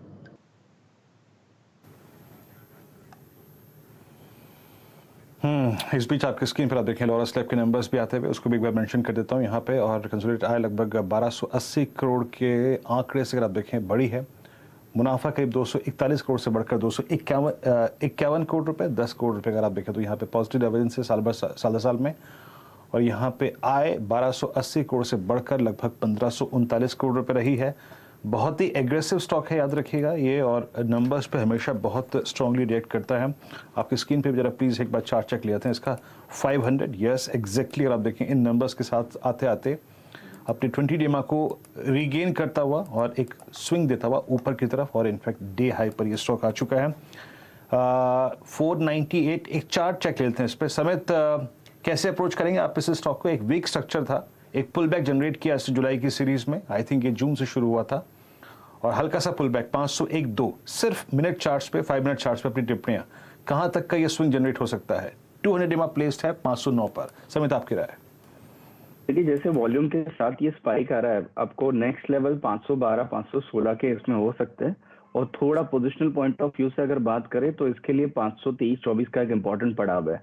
तो आज वॉल्यूम के साथ उसमें लोअर लेवल से एक अच्छी खासी खरीदारी आई है। इनफैक्ट लास्ट 2-4 मिनट में इसमें स्पाइक भी आया है वॉल्यूम के साथ, तो वो तो एटलीस्ट इंडिकेशन दिखा रहा है कि ये 514-516 के लेवल्स टेस्ट कर सकता है प्रॉब्ली आज या कल। बट ओवरऑल इसके लिए एक ट्रेंड डिसाइडिंग लेवल होगा जो लगभग 524-526 के रेंज में रहेगा। लॉरस लैब्स को रडार पे रिजल्ट्स के बाद अच्छा मूव दिखाता हुआ स्टॉक अब 4.5% की मजबूती के साथ कामकाज करता हुआ। ये जोमेटो पे एक ब्रोकरेज रिपोर्ट ने ये कहा था कि जेफरीज ने शायद, night is the darkest just before the dawn. Target ही देखा, नीचे 40, ऊपर 100, बीच में 100, ऊपर 100। इसका हिंदी क्या हुआ? बिल्कुल सुबह से जस्ट सुबह होने से पहले घंघोर अंधेरा, जब उठो सवेरा। तो भैया ये थोड़ा सा फेज गड़बड़ है, अदरवाइज मतलब बेसिकली सवेरे का इंतजार कर रहे हैं जोमेटो को, इसीलिए इस तरह के एग्रेसिव टारगेट्स आते हुए। ये वो टाइम है जब गाबा सर सुबह वॉक पे जाते हैं अपने बीच वाले साइड पर। गाबा अंधेरे में वॉक पे जाते हो? ना मैं तो सोया होता हूँ सुबह को। हाँ, खुली होती है नींद, लेटा होता हूँ, जागा होता हूँ, थोड़ा मेडिटेशन करता हूँ, वॉक पे नहीं आता। ये लेटे लेटे वो शवासन। अच्छा, इस बीच जो 4 का चौके का अगला टीजर आप लोग की स्क्रीन पे चल रहा था, वो गौरांग सर की बारी है मिड कैप फंडा पिक की। गौरांग सर, हमने बीएल की तो बात कर ली, आज का मिड कैप फंडा पिक कौन सा है? कंपनी का ज्यादा तो जिक्र होता नहीं है आशीष, लेकिन बुनियादी तर्क के आधार पर ये काफी पसंद आती है, और हाल ही में नतीजे आए थे। सालों साल की तुलना में अगर आप देखने जाए तो करीबन 64% का इजाफा सेल्स में हुआ था। YOY नेट प्रॉफिटेबिलिटी अगर आप देखने जाए तो 24% का इजाफा मैं बात कर रहा हूँ सुप्रीम इंडस्ट्रीज की। दाम चल रहा है करीबन 1830 के आसपास का, और अगर आप थोड़ा बहुत समय देते हैं तो 2200 तक के लक्ष्य देखने में ज्यादा गुंजाइश मुझे नजर नहीं आती। इंडस्ट्रीज आज बढ़िया मूव भी बनता हुआ, यह है गौरांग सर का आज का पसंदीदा मिड कैप फंडा बेट। अच्छा, क्या चल रहा है? मैं अभी सुमित के पास भी जाना है, क्या है रडार पे? आज मैं कंपनी लेके आया हूं परपाती जीनोमल। है? परपाती जीनोमल परपाती जिनोमल, हाँ ये स्मॉल कैप लेगा क्या? नहीं है, अरे अच्छी खासी मिड कैप है, अपने सेक्टर की लार्जेस्ट कंपनी है। खैर इस कंपनी का ये फुल फॉर्म है, ये शॉर्ट फॉर्म है इसका पेज इंडस्ट्रीज। परपाती जिनोमल, हाँ परपाती जिनोमल है यार, जेनोमल। हाँ। जो परपाती हैं उनकी मदर का नाम था, तो उन्होंने जिनोमल तो इन लोग का सरनेम है, तो उन्होंने उसके नाम से इसका नाम रखा हुआ है, परपाती जिनोमल से पेज इंडस्ट्रीज। डायरेक्टर साहब परेशान थे, कैसे लेके आऊं, कौन सी कंपनी को लेकर आऊं? Page industries. अच्छा क्यों रडार पे आ रही है? पहली चीज तो ये नया हाई, ऑल टाइम हाई बना रहा है आज 47,000 रुपए के आसपास। ये 300 रुपए का इशू प्राइस था एक जमाने में 2007 में, और वहां से चलता हुआ शेयर आपके सामने बिना किसी स्प्लिट बोनस के 47,000 पहुंच रहा है। दूसरा शेयर होगा जो कि 50,000 का आंकड़ा पार करेगा MRF के बाद। और इंटरेस्टिंग चीज़ ये है कि एक ज़माने जब ये लिस्ट हुआ था तब ये डिस्काउंट पे लिस्ट हुआ था। इसका इशू सिर्फ 1 गुना सब्सक्राइब हुआ था और 100 करोड़ का एक छोटा सा इशू था जो आज इस तरह का क्वांटम है। यानी कि आप ऐसा समझ लीजिए कि उस ज़माने में 100 करोड़ रुपए की इसकी पूरा फंड था, मतलब पूरा इसने रकम रेज किया था, इसकी EPS 400 रुपए के आसपास की पर शेयर की। तो उस तरह का क्वांटम इसने जनरेट कर दिया। खैर इस तरह की तेज़ी क्यों है, उसकी वजहें कुछ जो इनकी एनालिस्ट कॉल वगैरह से भी निकली हैं। पहला तो इस सेक्टर में रुझान काफ़ी बड़ा है, मतलब सभी बड़े प्लेयर आ चुके हैं यहाँ पे, इसके अंदर नायका तक को उतरना पड़ गया। और जितने मल्टीनेशनल कंपनीज हैं, FCU के हुआ या फिर बाकी डोमेस्टिक प्लेयर्स हुए, लक्स, और सभी एथलेजर स्पेस में उतर रहे हैं। मतलब इनरवेयर में तो ऑलरेडी प्रेजेंस है, लेकिन वो एथलेजर में उतर रहे हैं। एथलेजर में उतरने की वजह से उन्होंने बड़े हाई मार्जिन बिजनेस को कैप्चर कर रहे हैं। लेकिन ऑब्वियसली बात है, जैसे एशियन पेंट में नहीं हुआ था कि बड़ा प्लेयर उतर रहा है, जॉगिंग ट्रैक, हाँ मतलब जो आप आराम से उसको पहन के घूम भी सकते हैं और वर्कआउट भी कर सकते हैं, उस तरह के जो इनरवेयर होते हैं उसमें। तो उसमें हाई मार्जिन है, उसमें सबसे बढ़िया मार्जिन पेज के पास है, उस मार्जिन को ये कैप्चर करके बैठे हैं ऑलरेडी, और बहुत स्ट्रॉन्ग डिस्ट्रीब्यूशन नेटवर्क के साथ बैठे हुए हैं। पहला। दूसरा, ये एक इनका डिस्ट्रीब्यूशन नेटवर्क का एक प्लेट सामने चलेगा, ये जो चल रहा है शायद MBOs और EBOs। हाँ अभी चल रहा था ये MBOs होता है मल्टी ब्रांड आउटलेट्स और EBOs होता है एक्सक्लूसिव ब्रांड आउटलेट्स। उसमें पेज इंडस्ट्री का साइज आप खुद ही अंदाजा लगा लीजिए, 537 एक्सक्लूसिव ब्रांड आउटलेट्स हैं इनके पास, जिसमें सिर्फ 7 स्टेट के अंदर इनके 60% आउटलेट हैं और 15 सिटीज के अंदर बचे हुए 40% आउटलेट हैं। ये सिर्फ टियर 2 टियर 3 में ही है। अब ये टियर 7 टियर 8 तक पहुंचेंगे तो क्या साइज होगा। और करीब करीब 1 लाख इनके पास जो आउटलेट्स हैं, 2 लाख के आसपास आउटलेट्स इनके MBOs हैं। और ओवरऑल जो इनके पास सबसे बड़ा आउटलेट है वो रखा है लक्स ने अपने पास, लेकिन उसके बावजूद भी उनकी वो सेल्स नहीं है जो पेज की है। पेज का प्रॉफिट 537 करोड़ है, लक्स का प्रॉफिट आपके सामने सिर्फ 74 करोड़।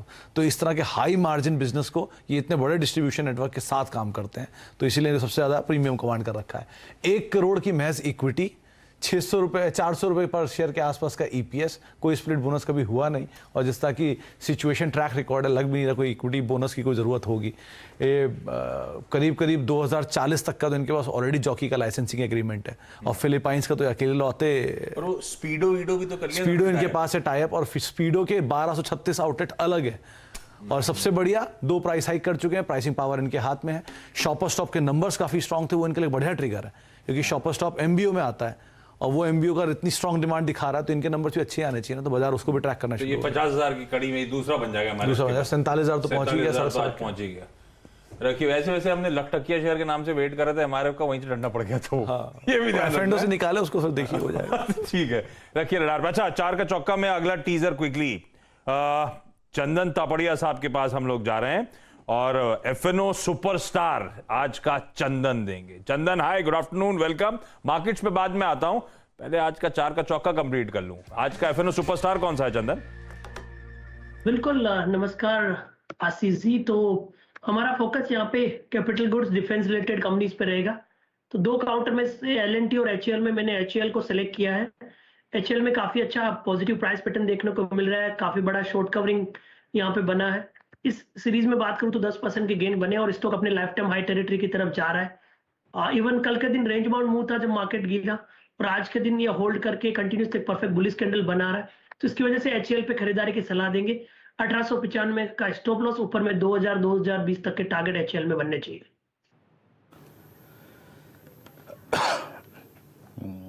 HAL में कुछ देर पहले डिस्कशन कर ही रहे थे हम, और एक काफ़ी स्ट्रॉन्ग स्विंग 1935 पे याद रखिएगा। बात करते करते हमारा जो लास्ट डिस्कशन हुआ था इस स्टॉक में कुछ देर पहले, वो हुआ था करीब 1924 पे, और ये इसी बातचीत के दौरान अगर आप देखिए तो आ गया आपकी स्क्रीन पे 1935। ये जो लेवल है इसके करियर का हाईएस्ट लेवल है। इंट्राडे में तारीख थी 20 जून इसी साल जब ये इस जोन के ऊपर गया था, लेकिन टिक नहीं पाया था। हायर शेडो काफ़ी अगर आप देखें वाइल्ड थी उस दिन, बट आज एक बहुत प्रॉमिसिंग। और एक और बात बताता हूँ मैं आपको जो कि मुझे OI को देख के एटलीस्ट लग रही है, आज इसके कैश के वॉल्यूम्स भी काफ़ी स्ट्रॉन्ग हैं। बहुत एक्सेप्शनल नहीं है लेकिन हाँ स्ट्रॉन्ग है। चलिए इस चर्चा को अब थोड़ा सा मोड़ते हैं दूसरी तरफ, और अभी आपने ये खास सेगमेंट देखा, उसके बाद ट्रेड्स को देखा। अब देवेंद्र चौकसी MD क्या चौकसी सिक्योरिटीज़ के मां से जुड़ चुके हैं, बातचीत करेंगे। देवेंद्र जी नमस्कार, कार्यक्रम में स्वागत है। देवेंद्र जी, आज सबकी निगाहें वॉल स्ट्रीट पर और फेड के निर्णय पर, आपको कैसा लगता है? आई मीन ये इवेंट और इस इवेंट के मद्देनज़र अभी आपको रिस्क बहुत लग रहा है, या फिर आपको लगता है कि नहीं 75 बेसिस पॉइंट का हाइक और वो उसकी ज़्यादा पॉसिबिलिटी लग रही है और वो मोर और लेस बाजार उसको पचा चुका है? बहुत बड़ा रिस्क आप देख रहे हैं या नहीं देख रहे हैं इस वक्त? Well I think good afternoon. सबसे पहले तो आई थिंक ये जो आप रिस्क की बात कर रहे हो, आई थिंक मार्केट काफी हद तक इस चीज को जान चुका है, क्योंकि अमेरिका के अंदर आज की तारीख के अंदर जो इन्फ्लेशन का रेट है उनके ऊपर फेड को आई थिंक एक डिसिसिव निर्णय लेना जरूरी बनता है। तो certainly I think they will do all things possible to control the inflation, और उसके लिए उन्हें I think rate of interest बढ़ाना पड़ेगा, तो शायद बढ़ाएंगे जोर से, ऐसा मेरा मानना है। मार्केट ऑलरेडी फैक्टर कर चुका है। इनफैक्ट आई थिंक 75 बेसिस की डिवाइड की जगह शायद 1% भी राइज आता है तो भी शायद मार्केट उसको इतना नेगेटिव नहीं लेगा, क्योंकि market is already factored I think this kind of a possibility. मैं ऐसा समझता हूँ कि आई थिंक जितना जल्दी वो लोग ये इंटरेस्ट रेट बढ़ाने की प्रक्रिया को लाते हैं आगे, उससे I think to greater extent I think economy के अंदर थोड़ा बहुत संभलना शुरू हो जाएगा। बिकॉज अमेरिका के अंदर आज की तारीख में देखें तो 2 या 3 चीज के ऊपर आई थिंक फोकस करते हैं। They have got, I think, significantly higher amount of employment, which was not there earlier. So I think Fed is more comfortable today कि Fed employment ratio is I think on a higher side. दूसरी तरफ retail spending के हिसाब से I think कारोबार काफी अच्छा चल रहा है। To a greater extent I think the corporate sector in USA is doing well. I think they are not getting impacted. तो शायद 1% भी रेट बढ़ाते हैं तो मैं नहीं मानता हूँ कि इतनी लंबी इसके अंदर ब्रेक लगेगी, और शायद इसके ऊपर जो रिसेशन की एक जो चिंता है सबको भी शायद मैं नहीं मानता हूँ कि इतनी जल्दी आनी चाहिए। So I think to a greater extent I think the market is factor this particular possibility. On the country मैं समझता हूँ कि जब भी क्रूड ऑयल के दाम घटते हैं, कमोडिटी के दाम तो ऑलरेडी घटे हैं, बट क्रूड ऑयल के दाम घटने शुरू होते हैं, मेरे ख्याल से आई थिंक यहाँ पे से एक अच्छी पॉसिबिलिटी ली जानी चाहिए। Let us wait for the better times, but otherwise I don't think that I think the Fed decision is going to change materially as far as the market momentum is concern. Devendra ji, आपसे बात करता हूँ। इस बीच एक number आया है बहुत महत्वपूर्ण, वो स्क्रीन पे मेंशन कर दूँ, और प्लीज़ बजाज फाइनेंस का पहले चार्ट रखिएगा स्क्रीन पे। बजाज फाइनेंस एक ज़माने बाद यानी लगभग अप्रैल के बाद पहली बार अपना 200 डेमा इस रिजल्ट्स के साथ स्ट्राइक करता हुआ। अलर्ट रहिएगा थोड़ा सा, क्योंकि यहाँ पे बॉटम लाइन के नंबर जो हैं, एक सेकेंड, यहाँ पे जो प्रॉफिट की फिगर है वो 1002 करोड़ से बढ़कर करीब रही है। यहाँ पर जो एक्सपेक्टेशन थी 2435 की थी और आई है 2596 करोड़ रुपए की फिगर। तो यहाँ पे फिगर स्ट्रीट को बहुत पसंद आई और आई थिंक फिगर अच्छी भी है। स्ट्रीट की एक्सपेक्टेशन से अगर आप देखें तो यहाँ पे लगभग 25-96 यानी आप समझ लीजिए 96 और यहाँ पे करीब 65 यानी करीब करीब 150 करोड़ रुपए का एक पॉजिटिव डाइवर्जेंस है। ग्रॉस एनपीएस 1.60 से घटकर करीब करीब 1.25 पे, यानी अगर आप देखें ग्रॉस एनपीएस में एक सब्सटेंशियल इंप्रूवमेंट है, दैट्स गुड। और ये डिजिट, ये नंबर्स जो हैं, अभी देखिए सिर्फ मेरे पास 2 नंबर्स हैं लेकिन बहुत पसंद आते हुए, नेट एनपीए भी 0.68 से घटकर अगर आप देखें मेरे ख्याल से 0.5 रहे हैं, दैट्स गुड। यानी अगर आप देखें बॉटम लाइन और एसेट्स क्वालिटी के फ्रंट पे शानदार नंबर्स। चंदन से एक चार्ट चेक लेते हैं। Chandan, it's now crossing 200 exponential moving average. बहुत टाइम पे और बहुत ही क्रिटिकल लेवल पे ये नतीजा, इस लेवल का मीनिंग क्या है चंदन? देखिए, आप बजाज फाइनेंस की बात कर रहे हैं, काफी अच्छा वीरू, आप बजाज फाइनेंस की बात कर रहे हैं, काफी अच्छा सेटअप है और इनफैक्ट 2 दिन से काफी अच्छा मोमेंटम बजाज फिंसर और बजाज फाइनेंस में देखने को मिला है। खरीदारी की सलाह रहेगी, हमारा मानना है कि इवन 6280 यहाँ से 100 रुपए नीचे वो सपोर्ट रहेगा और एक बार के लिए 6550 से लेके 6600 तक की रैली बजाज फाइनेंस में बन सकती है।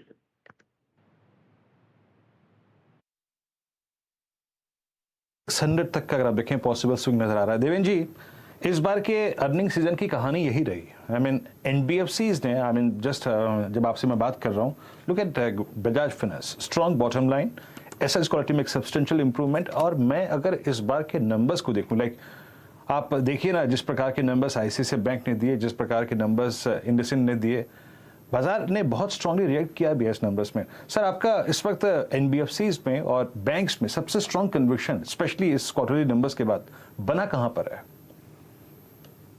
तो रिटेल क्रेडिट का ग्रोथ मेरे ख्याल से चालू रहा है एंड आई थिंक काफी हद तक अच्छी तरह से बढ़ रहा है। आप आईसीआईसीआई बैंक के भी रिटेल क्रेडिट के नंबर्स देखें, even for that matter HDFC bank के भी रिटेल क्रेडिट के नंबर देखें, तो आई थिंक ये कंफर्मेशन ये मिलता है कि ओवरऑल जो कंज्यूमर क्रेडिट है वो काफी हद तक एक स्टेडी पेस ऑफ ग्रोथ से चल रही है।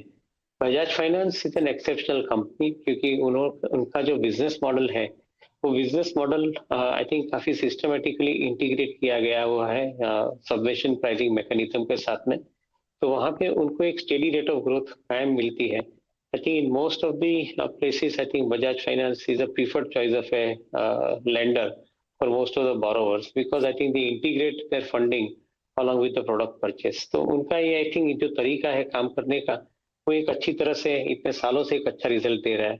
मैं ऐसा मानता हूँ कि बजाज फाइनेंस के numbers I think definitely suggest कर रहे हैं कि कंज्यूमर मार्केट के अंदर एक्टिव है, at the same time is borrowing money systematically, और जो इस हिसाब से नॉन परफॉर्मिंग एसेट के आंकड़े भी नीचे आए हैं वो सजेस्ट करते हैं कि ओवरऑल इकोनॉमी के अंदर I think consumer की capacity बढ़ी है for purchasing as well as for repayments. So those things are I think making more sense. Ultimately I think आप कंपनी को जब भी देखते हैं तभी उसकी ग्रोथ के साथ में देखते हैं। HDFC के अंदर आप हाउसिंग फाइनेंस का कारोबार देखते हैं, बजाज फाइनेंस के अंदर आप कंज्यूमर फाइनेंस और हाउसिंग फाइनेंस का कारोबार देखते हैं। उनके अंदर करीबन HDFC में 20% के आसपास का ग्रोथ चल रहा है। बजाज फाइनेंस का growth I think at least moving in 25-30% rate of growth. So from that particular point of view, I think both these companies in their respective space within NBFC are better placed comparatively. Okay Devendra sir, thank you so much जुड़ने के लिए आज। और Bajaj finance को रखिए radar पे भाई, 2.25% मजबूत, और बजाज फाइनेंस के एनआईआई में स्ट्रीट एक्सपेक्टेशन से 600 करोड़ रुपए का ज्यादा उछाल, एसेट क्वालिटी में इंप्रूवमेंट और इंटरनल स्ट्रांग, इसीलिए आप देख रहे हैं बढ़िया मूव बनता हुआ। और बजाज फाइनेंस के आज नंबर्स, बजाज फिनसर्व के आएंगे कल। ऑलरेडी हमने अच्छा उछाल स्टॉक में कल आता हुआ देखा था, क्योंकि बोर्ड मीट से पहले वो खबर आ गई थी कि स्टॉक स्प्लिट और बोनस की भी तैयारी कर रहे हैं। खैर वो नंबर्स कल अवेटेड। वो क्या 5 निफ्टी की कंपनीज के नंबर्स कल आने, उनमें से जो वो स्क्रीन पे आ जाएंगे नाम सारे के सारे, उनमें से 2 प्रोमिनेंट जो स्ट्रीट क्लोजली वॉच आउट करता है, नेस्ले और डॉक्टर रेड्डीज लेबोरेटरीज। वो दिखा दीजिए कल के 5 निफ्टी के नंबर स्क्रीन पे, इन दोनों से क्या एक्सपेक्टेड सुमित क्विकली क्या नजर रखूं? देखिए, पहले तो नेस्ले ज़्यादा क्रूशियल है, क्योंकि नेस्ले केस में डिमांड वाला पार्ट तो शायद थोड़ा सा पिकअप करेगा, लेकिन इनपुट कॉस्ट का इंपैक्ट रहेगा। प्राइस हाइक किए हैं उन्होंने, जैसे ब्रिटानिया पहले प्राइस हाइक कर चुका है, वैसे ही नेस्ले की तरफ से प्राइस हाइक होता हुआ दिखाई पड़ा। तो प्राइस हाइक का इंपैक्ट इस क्वार्टर में ज़रूर आता हुआ दिखाई पड़ेगा, तो कुछ हद तक मार्जिन जो है वो सपोर्टिव रहेंगे। लेकिन ओवरऑल नंबर्स की अगर बात की जाए, किस तरह के एक आंकड़ा लगाया जा रहा है अनुमान में, तो इस तिमाही के अंदर करीब 11% इनके रेवेन्यूज़ बढ़ने का अनुमान है, और एबिटा फ्रंट पे 6-6.5% के आसपास की बढ़त रहेगी। 885 करोड़ रुपये का एबिटा इस तिमाही के अंदर कंपनी पोस्ट कर सकती है। मार्जिन 23% रहेंगे 24 के सामने, डिस्पाइट प्राइस हाइक इनके मार्जिन में थोड़ा स्लगिश ग्रोथ रहेगी। लेकिन जो मुनाफे फ्रंट का आंकड़ा है वो करीब 575 करोड़ रुपए, जो कि पिछली बार 538 करोड़ रुपए के आसपास था। तो इस तरह नेस्ले का नंबर। दूसरी तरफ जो नंबर आना है वो है डॉक्टर रेड्डीज का, और डॉक्टर रेड्डीज के केस में जो अनुमान लगाया जा रहा है कि नॉर्थ अमेरिकन बिजनेस करीब 37% के आसपास की ग्रोथ दिखाएगा, 18% के आसपास की ग्रोथ इंडियन बिजनेस के अंदर रहेगी। रेवेन्यूज 9% इस तिमाही के अंदर बढ़ने का अनुमान है, 5346 करोड़ रुपए रेवेन्यू रहेगा। 1122 करोड़ रुपए का एबिटा इस तिमाही में कंपनी पोस्ट कर सकती है, मार्जिन स्लाइटली बेटर। 852 करोड़ रुपए का एक मुनाफे का आंकड़ा होगा 571 करोड़ के सामने। हालांकि ये क्यू ऑन क्यू बेसिस पे और बेटर होगा, कि लो बेस था, उसका एक इंपैक्ट यहां पर शायद देखने को मिलेगा। रेवेन्यूज और मार्जिन पे लास्ट क्वार्टर के नंबर बेटर गए थे, तो इस क्वार्टर में देखते हैं कैसे वो रहेंगे। लेकिन मुनाफा लास्ट क्वार्टर में एक एडजस्टमेंट की वजह से थोड़ा आपको नीचे दिखाई पड़ेगा। अदरवाइज नंबर थोड़ा बेटर साइड पे आने का अनुमान है। यूएस मार्केट और कमेंट्री, 2 चीज़ों के ऊपर बाजार कीनली नजर रखेगा। देखिए रडार पे, और इस समय डॉक्टर रेड्डीज तो फिर भी मूव कर रहा है। नेस्ले पस्त पड़ा हुआ है, ठीक है डॉक्टर रेड्डी, लेकिन नेस्ले में मूव आना शुरू हुआ है। ये देखिए नेस्ले भी मूव आना शुरू हुआ है और साथ साथ डॉक्टर रेड्डीज लेबोरेटरीज को दिखाइए, डीआरएल में भी अच्छा मूव 2%। आज तो खैर फार्मा आउट परफॉर्म कर ही रहा था। देखिए डॉक्टर रेड्डी, सतपुते साहब दोनों में से कोई ट्रेड कहीं लेना चाहोगे क्या? कल नंबर्स आने हैं, अभी हमारे पास हेडरूम है। आशीष जी देखिए, प्रोबेबली डॉक्टर रेड्डीज, क्योंकि आज फार्मा में थोड़ा मूव है, तो डॉक्टर रेड्डीज यहाँ से चल सकता है, लेकिन बहुत ज्यादा नहीं, प्रोबेबली 80 to 100 रुपीज। तो अगर लेके जाना है तो डॉक्टर रेड्डीज लेके जाइए 50 रुपए के स्टॉप लॉस के साथ। ओके, डॉक्टर रेड्डीज का ये व्यू यतिन है अभी, और जान लिया जाए अभी डीलिंग रूम का क्या मूड चल रहा है, कैसा मूड है? तो आशीष 3-4 स्टॉक्स जहां जनरली डीलिंग रूम्स ध्यान रखते हैं, ऑब्वियसली येस्टरडे मेटल स्पैक में वो बुलिश थे और कहाँ वहां आपको अच्छा मूड माहौल आता हुआ दिखाई दे रहा है। लेकिन 2 स्टॉक्स जो आज वो मेटल्स के अलावा जहां ध्यान दे रहे हैं, उनमें सबसे पहले है जी पे एक बीटीएसटी की राय है डीलिंग रूम्स की, और इन जनरल हमने देखा है कि मीडिया स्टॉक्स जैसे कि सन टीवी, जी टीवी वायदे बाजार में काफ़ी एक्टिव हैं एक्सपायरी वीक में, और यहाँ बीटीएसटी की सलाह वो अपने क्लाइंट्स को दे रहे हैं। उनको लगता है कि स्टॉक में 5 से 7 रुपए की अपटिक आपको देखने को मिलनी चाहिए, तो साधारण तरीके से 2 से 3% का मोमेंटम वो एक्सपेक्ट कर रहे हैं एक्सपायरी वीक में जी पे। इसके अलावा कोलगेट अगर आप देखें, रिजल्ट्स के पहले लगभग 100 रुपए का करेक्शन था, आज रिजल्ट्स बिलो एक्सपेक्टेशन आए, फिर भी स्टॉक में आपको जबरदस्त अपटिक आता हुआ दिखाई दे रहा है। इनफैक्ट यहां भी डीलिंग रूम से एक पोजिशनल बाय कॉल अपने क्लाइंट्स को सुझा रहे हैं, क्योंकि नए सीईओ यहां आ रहे हैं बहुत जल्द, और 25 से 30 रुपए की अपसाइड यहां देखने को मिलनी चाहिए, क्योंकि जो अंडरलाइंग टोन है जुलाई सीरीज का, वहां काफी शॉर्ट कवरिंग अभी भी बची हुई है।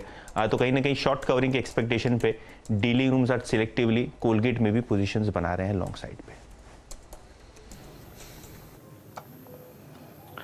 ओके, कोलगेट में आप देखिए लॉन्ग पोजीशंस, और प्लीज़ ज़रा कोलगेट का चार्ट लेके आइएगा। और वाकई एक बात कहनी पड़ेगी कि इस चार्ट में एक खूबी है 1560, आज इसने एक बहुत स्ट्रॉन्ग पुल बैक दिया, और इसके पुल बैक में याद रखिएगा आज वॉल्यूम्स बहुत स्ट्रॉन्ग था, वॉल्यूम्स बहुत स्ट्रॉन्ग थे। कल याद रखिएगा एक डिसअपॉइंटमेंट था, इस स्टॉक में कोलैप्स हुआ था, 20 डिमा पे क्लोज हुआ था, लेकिन कल के वॉल्यूम्स को एक्सीड कर गया आज का वॉल्यूम बाई अप्रॉक्सीमेटली 10%। तो आज का पुल बैक कल के रिट्रेसमेंट से ज़्यादा याद रखिएगा आज वेटेज रखता है।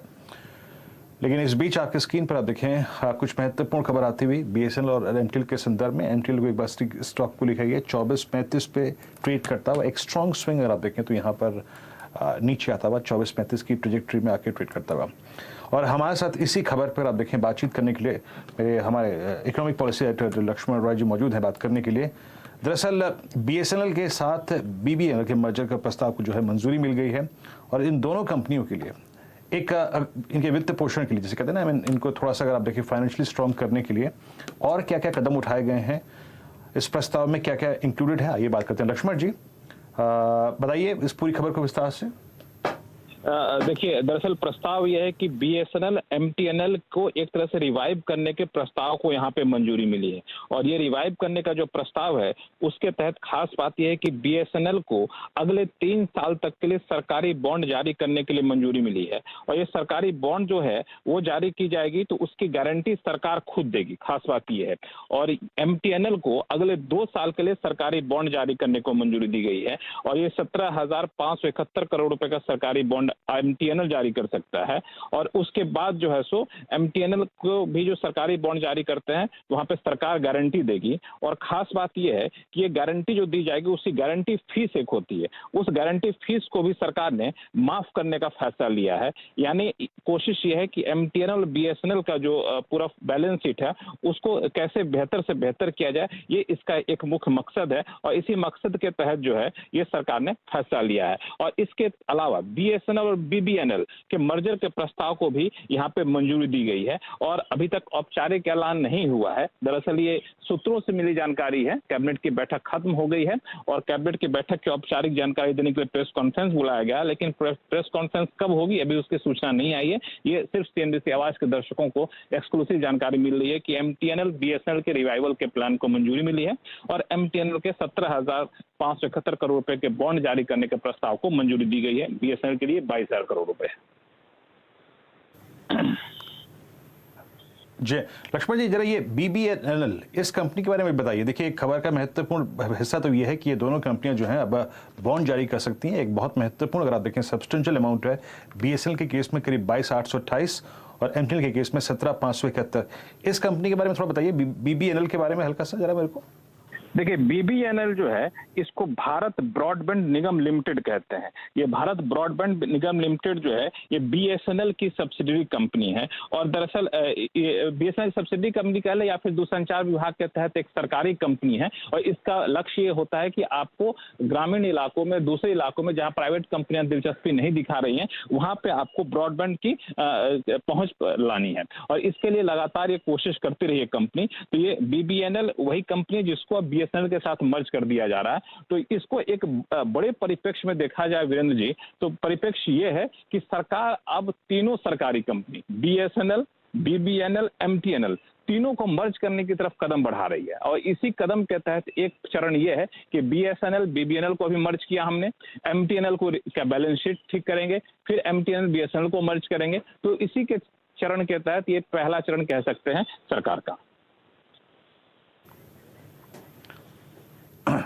जी, महत्वपूर्ण खबर। लक्ष्मण जी, बहुत बहुत शुक्रिया। और देखिए, आपकी अगर आप देखें खबर के मद्देनजर स्टॉक में बहुत स्ट्रॉन्ग रिएक्शन है। देखिए, इस खबर के बड़े प्रोस्पेक्टिव में देखिए, दोनों कंपनियों की माली हालात ठीक हो, पहली बात तो ये है, यानी ये अपने तरफ से बॉन्ड जारी कर सकती हैं और सब्सटेंशियल अमाउंट है। MTNL के केस में 17,571, BSNL के केस में 22,828। पहले BBML का BSNL में मर्जर और उसके बाद जब BSNL इटसेल्फ अगर आप देखें एक स्ट्रॉन्ग फुटिंग पे होगी, तो इन दोनों कंपनियों की जो मर्जर की प्रक्रिया है वो ज़्यादा आसान और अच्छी होगी, याद रखिएगा।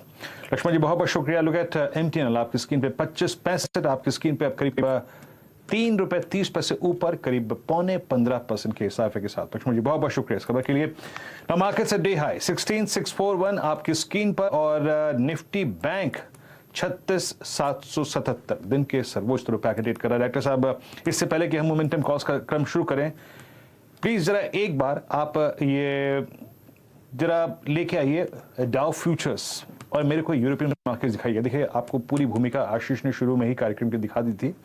डाउ फ्यूचर्स में एक सब्सटेंशियल गेन है। यूरोपियन मार्केट्स इस बड़े ग्लोबल इवेंट से पहले कोई फियर फैक्टर फील ही नहीं कर रहे हैं, याद रखिएगा। लेके आइए और उसके बाद, क्योंकि जरा एक बार बेस बना दूं मैं, तो फिर आगे बढ़ेंगे हम और कॉल्स लेने का क्रम शुरू करेंगे। डाउ फ्यूचर्स 170 पॉइंट ऊपर, S&P फ्यूचर्स लगभग 40 पॉइंट ऊपर और नैस्डैक फ्यूचर्स करीब करीब 200 पॉइंट ऊपर ट्रेड करते हुए। यूरोपियन मार्केट्स को देखिए, कैक लगभग 0.5% ऊपर, डेक्स बिल्कुल फ्लैट है और FTSE अगर आप देखें लगभग 32 अंक ऊपर, यानी फीसदी के लिहाज से 0.5% ऊपर ट्रेड कर रहा है। एक बार आप इंडिया विक्स लेके आइए, विक्स की ट्रेजेक्ट्री क्या है जरा इसको भी देखते हैं। और पहले डॉक्टर साहब विक्स दिखाइए मेरे को, यहाँ पर जरा इंडिया विक्स देखते हैं। इंडिया विक्स आज किस ट्रेजेक्ट्री में है? इट्स 1810, बहुत कंफर्टेबल जोन में है 1810। बहुत अगर आप देखें तो बाहर बाजार इस इवेंट का लेके अपने साथ नहीं जा रहा है। एक बार डेरिवेटिव सेटअप देखते हैं। देखिए, हम एक बड़े ग्लोबल इवेंट को स्ट्राइक कर रहे हैं, लेकिन हमने आज बहुत अच्छी तरीके से रिएक्ट किया। एक जो फियर होता है ना, फियर पे रिएक्ट करने की जो टेंडेंसी होती है, जो लास्ट रेट हाइक से पहले दिखाई दी थी और जो इन्फ्लेशन की फिगर यूएस में आई थी, देखिए इस बार आपने इस फेड के निर्णय से पहले कैसे रिएक्ट किया। आप डे हाई पे क्लोज हो रहे हैं। इस बार 9.1 की इन्फ्लेशन की फिगर आई थी, आपने कैसे रिएक्ट किया? आप 16,200 से करीब करीब 16,800 की ट्रेजेक्टरी में गए। तो इस बार टेक्निकल बिहेवियर जो मार्केट का था वो डिफरेंट था। लुक एट लॉन्ग्स, सुबह ये 30 थे, आज इस वक्त 106 हैं। सुबह शॉर्ट करीब 64 थे, इस वक्त 16 है। लॉन्ग अनवाइंडिंग अब सिमट के रह गई है, जो कि सुबह 92 थी, दैट वाज ह्यूज। और शॉर्ट कवर करीब करीब 62। लॉरस लैब जिसके नंबर्स आए, याद रखिएगा अर्निंग्स का इंपैक्ट था। उसके बाद कोरोमंडल, डॉक्टर लाल पैथलैब, रामको सीमेंस एक साइड, इनमें काफी स्ट्रॉन्ग लॉन्ग बिल्डअप हुआ, शॉर्ट स्क्यूज हुआ। यहाँ पे Glenmark pharma, Coforge India mart, Manappuram finance और HAL में याद रखिएगा यहाँ पे आज शॉर्ट जो थे वो ट्रिम हुए। आगे बढ़ते हैं। शॉर्ट बिल्डअप कहाँ था, याद रखिएगा शॉर्ट बिल्डअप का या फिर लॉन्ग अनवाइंडिंग का जो दायरा था वो इस कार्यक्रम के अंतिम भाग में या फिर दिन के अगर आप देखें सबसे आखिरी भाग में काफी छोटा हो गया। Short buildup United States, Tata Power, TVS में अगर आप देखें शॉर्ट बिल्डअप हुआ, तो ये कुछ ऐसे काउंटर्स थे जहां पे शॉर्ट बिल्डअप हुआ। आशीष, ठीक है आशीष, आप क्लोजिंग देखिए। 590 से हमने 2 बजे डिस्कस किया था, 645 पे ऑलमोस्ट डे हाई की ट्रेजेक्ट्री में है। और ये देखिए आशीष, आपकी स्क्रीन पर लॉन्ग अनवाइंडिंग एम&एम फाइनेंशियल्स में यूनाइटेड ब्रेवरीज, एनबीसीसी, भारतीय एयरटेल, बजाज ऑटो, यहाँ पे लॉन्ग अनवाइंडिंग हुई है, शॉर्ट बिल्डअप हुआ है यूएसएल में, टाटा पावर में, टीवीएस मोटर्स में, श्रीराम ट्रांसपोर्ट फाइनेंस और ओरेकल फाइनेंशियल्स में। अब ट्रेड कैरी करते हैं कल के लिए। चंदन, बताइए आपका बीटीएसटी कॉल क्या होगा? जी देखिए, एक तो जिस हिसाब से मार्केट का सेटअप है, लग रहा है पॉजिटिव बायस होना चाहिए। जरूर ग्लोबल इवेंट है, बट जो आज का नीचे का इंपॉर्टेंट लेवल 16,442 से रिकवरी हुई है, 16,666 और 16,750 तक का लेवल बन सकता है। तो एक तो हम 16,700 की कॉल पे फोकस कर रहे हैं यदि आप ऑप्शंस वाइज इंडेक्स की बात करें। उसके अलावा हमने यहाँ पे HAL या LNT जैसे काउंटर्स की बात कर रहे हैं, और यहाँ पे मैं एक नॉन FNO काउंटर का जिक्र करना चाहूंगा। जेके पेपर हमें काफी अच्छा लग रहा है। जेके पेपर में आज एक पॉजिटिव प्राइस पैटर्न बना है और टेक्निकली यहाँ पे पोल एंड फ्लेग का पैटर्न बना है। आज के दिन वॉल्यूम भी काफी अच्छे हुए, 20 लाख के वॉल्यूम्स हुए हैं। वीकली चार्ट में हाई राइज हाई लोज के सीक्वेंस बन रहा है। तो 340 के आसपास अभी चल रहा है, खरीदारी की सलाह रहेगी। 330 के स्टॉप लॉस से 360 रुपए के टारगेट जेके पेपर में बनने चाहिए। के पेपर ये है भाई इस समय का बीटीएसटी आइडिया चंदन की तरफ से। बाकी के ले लूं, उसके बाद वीरू जरा एक वो रिक्वेस्ट है भाई, कल जो आज सुबह सवाल देना भूल गए हम लोग, कल 10:15 वाले सेगमेंट के लिए, वो आज एरोप्लेन की तो बात करा दी लंबी लंबी आपने, कल का कोई सवाल सोच के रखिएगा। मैं जब तक बीटीएसटी एसटीबीटी राउंड अप कर लेता हूं। गावा सर, क्या रडार पे? रडार पे आज है बैंकिंग क्षेत्र से long call, IndusInd bank favourite मेरा, टारगेट 1000 ट्रेड करा है 979 पर, स्टॉप लगाइए 960 का, 1000 का target IndusInd bank. IndusInd bank को रखिए रडार पे। गावर सर का फिर हाँ बढ़िया तरीके, बहुत क्लोजली ट्रैक करते हैं और बहुत बढ़िया तरीके से ट्रैक करते हैं स्टॉक को। तो ये आज का बीटीएसटी आइडिया गावर सर की तरफ से, जेके पेपर, और उसके बाद ये हो गया। समित, आपके रडार पे कौन सा स्टॉक आ रहा है जाते जाते ट्रेड में? देखिए आशीष, पीवीआर रहेगा। काफी एक स्ट्रॉन्ग रैली आज दी है और ऑलमोस्ट उसके जो प्री कोविड हाइज थे उसको ये अभी चैलेंज करने के लिए पॉइज्ड है। और इसका ईयर टू डेट परफॉर्मेंस भी देखे तो स्टॉक ने लगभग 55% का गेन्स दिया है चैलेंजिंग फेज में। तो यहाँ से हमें लगता है कि ये मूव और एक्सटेंड होगा, अनचार्टेड टेरिटरी में जाने के लिए स्टॉक रेडी है। थोड़ा एग्रेसिव टारगेट्स होंगे क्योंकि इंटेंसिटी का ब्रेकआउट जैसे आया हुआ है, तो ये स्टॉक लगभग 2200 के आसपास जा सकता है। तो 2180 2200 के टारगेट के नॉट नेसेसरी ये कल के कल है, बट प्रॉब्ली नेक्स्ट वीक तक आपको ये लेवल्स आते हुए दिखेंगे। 1950 का यहाँ पे स्टॉप लॉस रहना चाहिए और पीवीआर को करंट लेवल पे बाय किया जा सकता है, खरीदा जा सकता है। ऐसे ही लॉरस लैब्स, जो रिजल्ट्स के बाद बातचीत हुई थी, लॉरस लैब्स का स्टॉक अब 6-6.5% की मजबूती के साथ, ये देखिए बढ़िया मूव बन रहा है लॉरस लैब्स में उस नंबर्स के बाद। और पीवीआर की बात आई तो हालांकि इंपॉर्टेंट नहीं था इसलिए मैंने चर्चा में लेके नहीं आया, ऐसे ही पढ़ रहा था मैं। तेलुगु फिल्म इंडस्ट्री जो है ना गौरांग सर, वो उन्होंने प्रपोज करा है टिकट प्राइसेस जो हैं सिनेमाघरों की उसको कैप करा जाए। ओटीटी प्लेटफॉर्म्स पे मूवीज कितने समय बाद दिखाई जाएंगी रिलीज के, उस टाइमलाइन को भी डिफाइन करना चाहते हैं। तो अभी तो बहुत शुरुआती है, उन्होंने प्रपोजल है जो पास किया गया, ये फिल्म इंडस्ट्री का प्रपोजल है, अब देखते हैं क्या होता है। लेकिन ठीक है, इस बीच पीवीआर ये सब अब बहुत इनिशियल था इसलिए मैंने कहा इस पर डिस्कशन नहीं करते हैं, लेकिन पीवीआर इस समय बढ़िया मूव करता होगा। गौरांग सर, आपके रडार पे कोई स्टॉक? भाई आपको भी तो जियोजीत पे फोन करके लोग पूछते होंगे क्या लेना है सरकार के लिए, कल फेड का आउटकम आएगा, कुछ तो तेजी मंदी होगी, कैसे फायदा उठाऊं? तो मेरे ख्याल से मंदी के तो आसार कम लग रहे हैं मुझे, और मैं उम्मीद करता हूं कि मैं सही साबित हूं उसके ऊपर। और मेरे ख्याल से आज आंकड़ों में आपके चैनल और आपके सहयोगी चैनल पर एक कंपनी का बात हो रही थी, एशियन पेंट्स की। बहुत ही दर्द भरे माहौल में काफ़ी शानदार परफॉर्मेंस लेकर के आई है। और हम अक्सर बात करते हैं कच्चे तेल उबलता है तो सबसे पहले धराशायी अगर कोई एक क्षेत्र होता है तो वो है पेंट सेक्टर। लेकिन जिस तरीके से आंकड़े आए हैं आशीष, मुझे उम्मीद है कि ये आपको 3300-3350 तक जाता हुआ नजर आएगा। तो एक मौका है, आंकड़ों के आधार पर ये मैं बात कर रहा हूँ। बिल्कुल ठीक, रिजल्ट्स वाकई स्ट्रॉन्ग थे, कल डिटेल में चर्चा भी हुई, वॉल्यूम्स वगैरह देखने लायक थे, इंटरनल्स मजबूत थे। एशियन पेंट्स आज भी अच्छा परफॉर्म करता हुआ, और गौरांग सर कह रहे हैं एटलीस्ट उन फाइनेंशियल्स, उन क्वार्टरली परफॉर्मेंस के दम पर इस स्टॉक में यहां पे एक्यूमुलेशन किया जा सकता है। मानस, क्या रडार पे? दोस्तों के बजाज फाइनेंस को लेके जाना चाहिए क्योंकि यहाँ पर 3 दिन के कंसोलिडेशन के बाद का ब्रेकआउट है, बेहतर वॉल्यूम देखने को मिल रहे हैं, स्टॉक अपने 200 मूविंग एवरेज के ऊपर निकला है। 6300 के स्टॉप लॉस खरीदारी करिए, 6600 के टारगेट के लिए बजाज फाइनेंस में। था। रिजल्ट्स पे बढ़िया रिएक्शन बजाज फाइनेंस का मिलता हुआ 6400 के लेवल्स के ऊपर, और कल फिर इसका पीयर सिस्टर कंसर्न के नंबर्स, बोर्ड मीट बड़ी है, बोनस स्टॉक स्प्लिट, तो कल भी शायद हरकत में रहे। खरीदारी करी जा सकती है, बीटीएसटी करा जा सकता है। सतपुते साहब, बीटीएसटी? जी देखिए, नजर तो फार्मा सेक्टर पे है, तो मैं तो फार्मा से ही कुछ लेके जाऊंगा, और वैसे भी लो बीटा है, तो अगर कुछ लेके जाना है तो थोड़ा लो बीटा पे ही नजर होना चाहिए। तो सिप्ला लेके जाऊंगा। देखिए, सिप्ला एट 970 973 के आसपास मिल रहा है, तो इसे बाय करें 960 के स्टॉप लॉस के साथ। इसका जो कल का टारगेट होना चाहिए बीटीएसटी का, वो कम से कम मेरे हिसाब से 1000 को ये एक बार के लिए हिट करेगा। सो ओवरऑल जो फार्मा में ट्रैक्शन है, तो मुझे लगता है सन फार्मा के बाद कहीं और एक ट्रैक्शन दिख रहा है, तो वो है सिप्ला में, तो सिप्ला लेके जाए। 2 बजे जब टॉप ट्रेड्स मांगे 2:10 पे 2:15 के आसपास 2 एक्सपर्ट सारे बुलिश कॉल्स दिए थे, और बाजार मोमेंटम और पिकअप करता हुआ जाते जाते इवेंट्स के बीच में एक्सपर्ट्स बीटीएसटी आइडियाज ही रिकमेंड कर रहे हैं। सबका मन तेजी की तरफ बन रहा है, चाहे वो फंडामेंटल एक्सपर्ट हो, चाहे टेक्निकल एक्सपर्ट हो।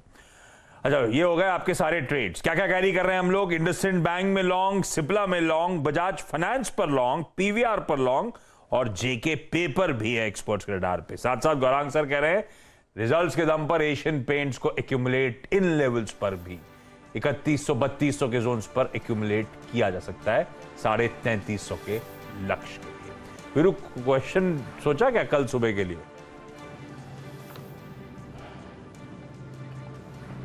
हाँ आशीष, क्वेश्चन सोचा, लेकिन उससे पहले मैं एक बात यहाँ पे मेंशन कर देता हूँ। यहाँ पे इस पैनल में 2 लोग मौजूद थे, और एक है मानस, और सुबह सुबह संजीव होटा साहब।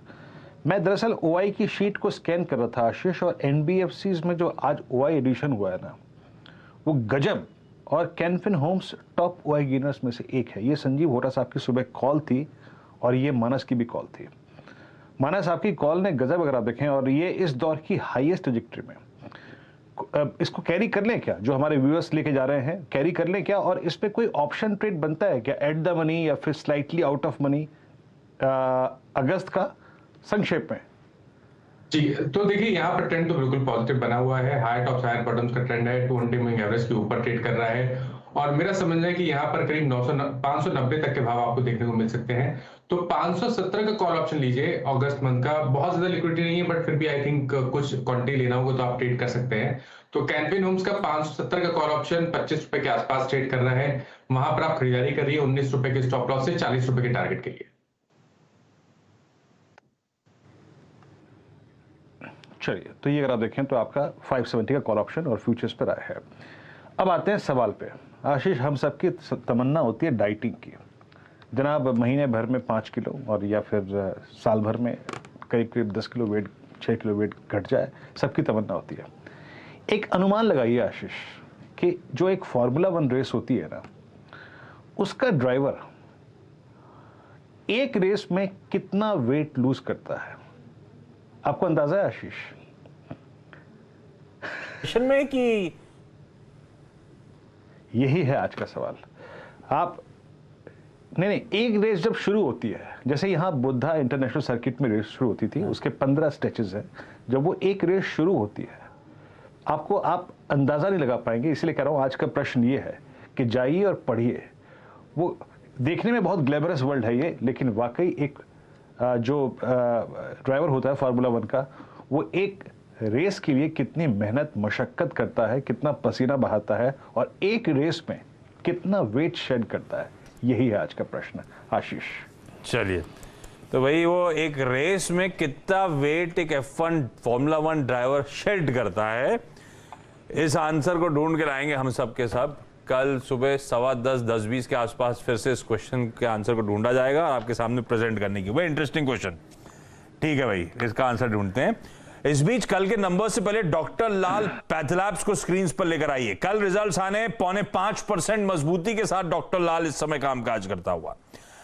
निपॉन लाइफ इंडिया कल नंबर से पहले 3.25% की मजबूती की तरफ इस समय बढ़ रहा है। तो ये 2 स्पेसिफिकली रिजल्ट से पहले के स्टॉक्स हैं जो अच्छा मोमेंटम दिखाने की कोशिश कर रहे हैं।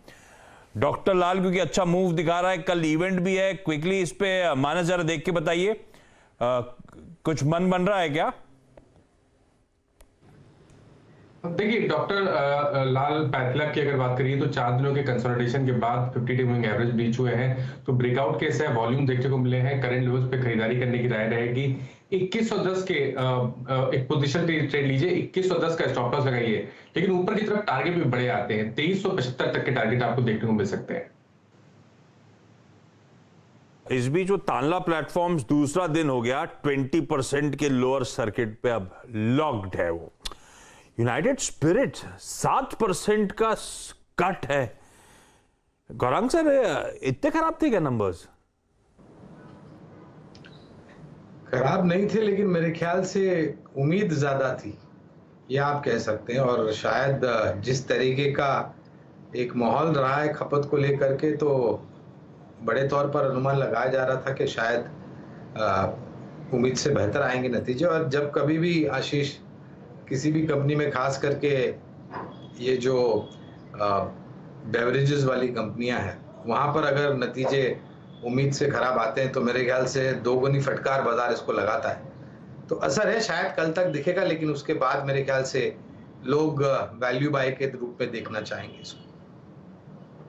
कल्मिनेट हो रहा है आज का एक इंटरेस्टिंग सेशन, और पहले एक बार जाने से पहले स्क्रीन्स पे जरा यूएस के फ्यूचर्स देख जाता हूं, हम क्या छोड़ के जा रहे हैं।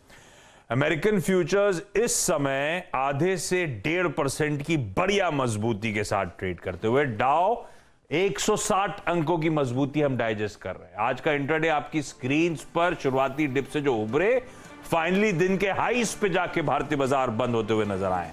सेंसेक्स निफ्टी दोनों में 1% का उछाल, निफ्टी कंफर्टेबली 16,600 के ऊपर इस समय कामकाज करता हुआ 150 पॉइंट मजबूत। दोनों important pillars, Nifty bank 1%, Nifty IT almost 0.25% की मजबूती के साथ। तो दोनों इंपॉर्टेंट पिलर्स में मजबूती दिखाइए, इसमें फाइनेंशियल्स और दिखाइए इसमें ऑटोज। फाइनेंशियल भी 1% के आसपास का उछाल, और ऑटो प्लीज दिखाइएगा, क्योंकि अब आप नंबर्स का इंतजार कर रहे हैं टाटा मोटर्स के 1/4% के आसपास का उछाल वहां पर।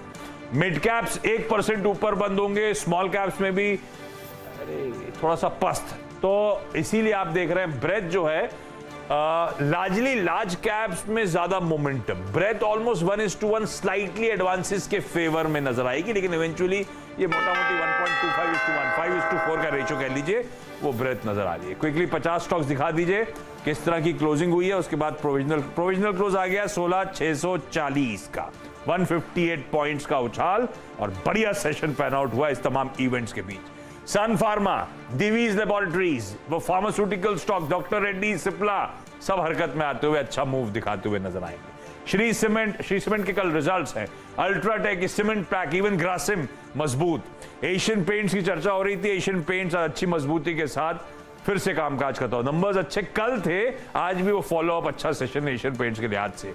एलएनटी, टीसीएस, एसबीआई जैसे हैवी वेट्स बढ़िया परफॉर्म करके आज के सेशन में जाते हुए, जो पॉकेट्स दबाव में थी, जो स्टॉक्स दबाव में थे, भारतीय एयरटेल सुबह से सुस्त था, वो एग्रेसिव बिडिंग हो रही है भाई, 1.25% का दबाव वहां पर। बजाज ऑटो, हीरो मोटोकॉर्प दोनों ठंडे पड़े। ये दोनों ट्विंस जो हैं अपने ट्रेडिंग रेंज के हायर लेवल्स पे थे, वहां से थोड़े से पस्त पड़ रहे हैं। अच्छा मूव ऑलरेडी वैसे डिलीवर करके गए जब ऑटो की रैली देखी थी। कोटक बैंकिंग में सिंगल आउट करने वाला काउंटर है, आज भी ऐसा था कि बाकी सारे बैंकिंग कॉन्स्टिट्यूएंट्स मजबूत, कोटक आज भी लाल निशान के साथ कामकाज का समाप्ति करता हुआ, और रिलायंस एकदम फ्लैट आज की ट्रेडिंग सेशन में बंद। चलिए क्विकली फिर से वो दिखा दीजिए, 16,641 के लेवल्स पे क्लोज। ये है आपके लिए फाइनल स्क्रीन आज के सेशन की। प्रोफेशनल एक बार देख लीजिए, सीधा सौदा, उसमें सुबह जो स्टॉक्स मेंशन करे गए थे, किस तरह का परफॉर्मेंस वहां पे देखने को मिला। शॉपर्स स्टॉप, सॉलिड नंबर्स थे, कोई कंप्लेंट नहीं थी उस नंबर्स में, 7%। भारत डायनेमिक्स वो डिफेंस प्लेस के तौर पे अच्छा। सनोफी डिसअपॉइंटमेंट था रिजल्ट्स का, सनोफी डिसअपॉइंटमेंट था स्पेशल डिविडेंड का जो आंकड़ा आया था। डीसीएम श्रीराम, ये डिफेंस प्लेस की कड़ी में इसको जोड़ लीजिए, इसीलिए अच्छी मजबूती इसने भी दिखाई। ये ड्रोन मैन्युफैक्चरिंग में जो उतरने की कोशिश कर रहे हैं उसका फायदा। दूसरी टीम में जो स्टॉक्स थे, ईपीएल, एसएल प्रोपैक कमजोर नंबर्स, टाटा पावर खराब नंबर्स, वेंकीज वो चिकन और एग्स के दाम की बात हुई थी, वो ठंडे पड़ रहे हैं इसीलिए प्रेशर। और केईआई इंडस्ट्रीज रिजल्ट्स के दम पर बाय साइड, हमने मैनेजमेंट से कुछ देर पहले बातचीत भी करी, कॉन्फिडेंस थे गुप्ता साहब, स्टॉक 1% उछाल के साथ फाइनली बंद होता हुआ नजर आया।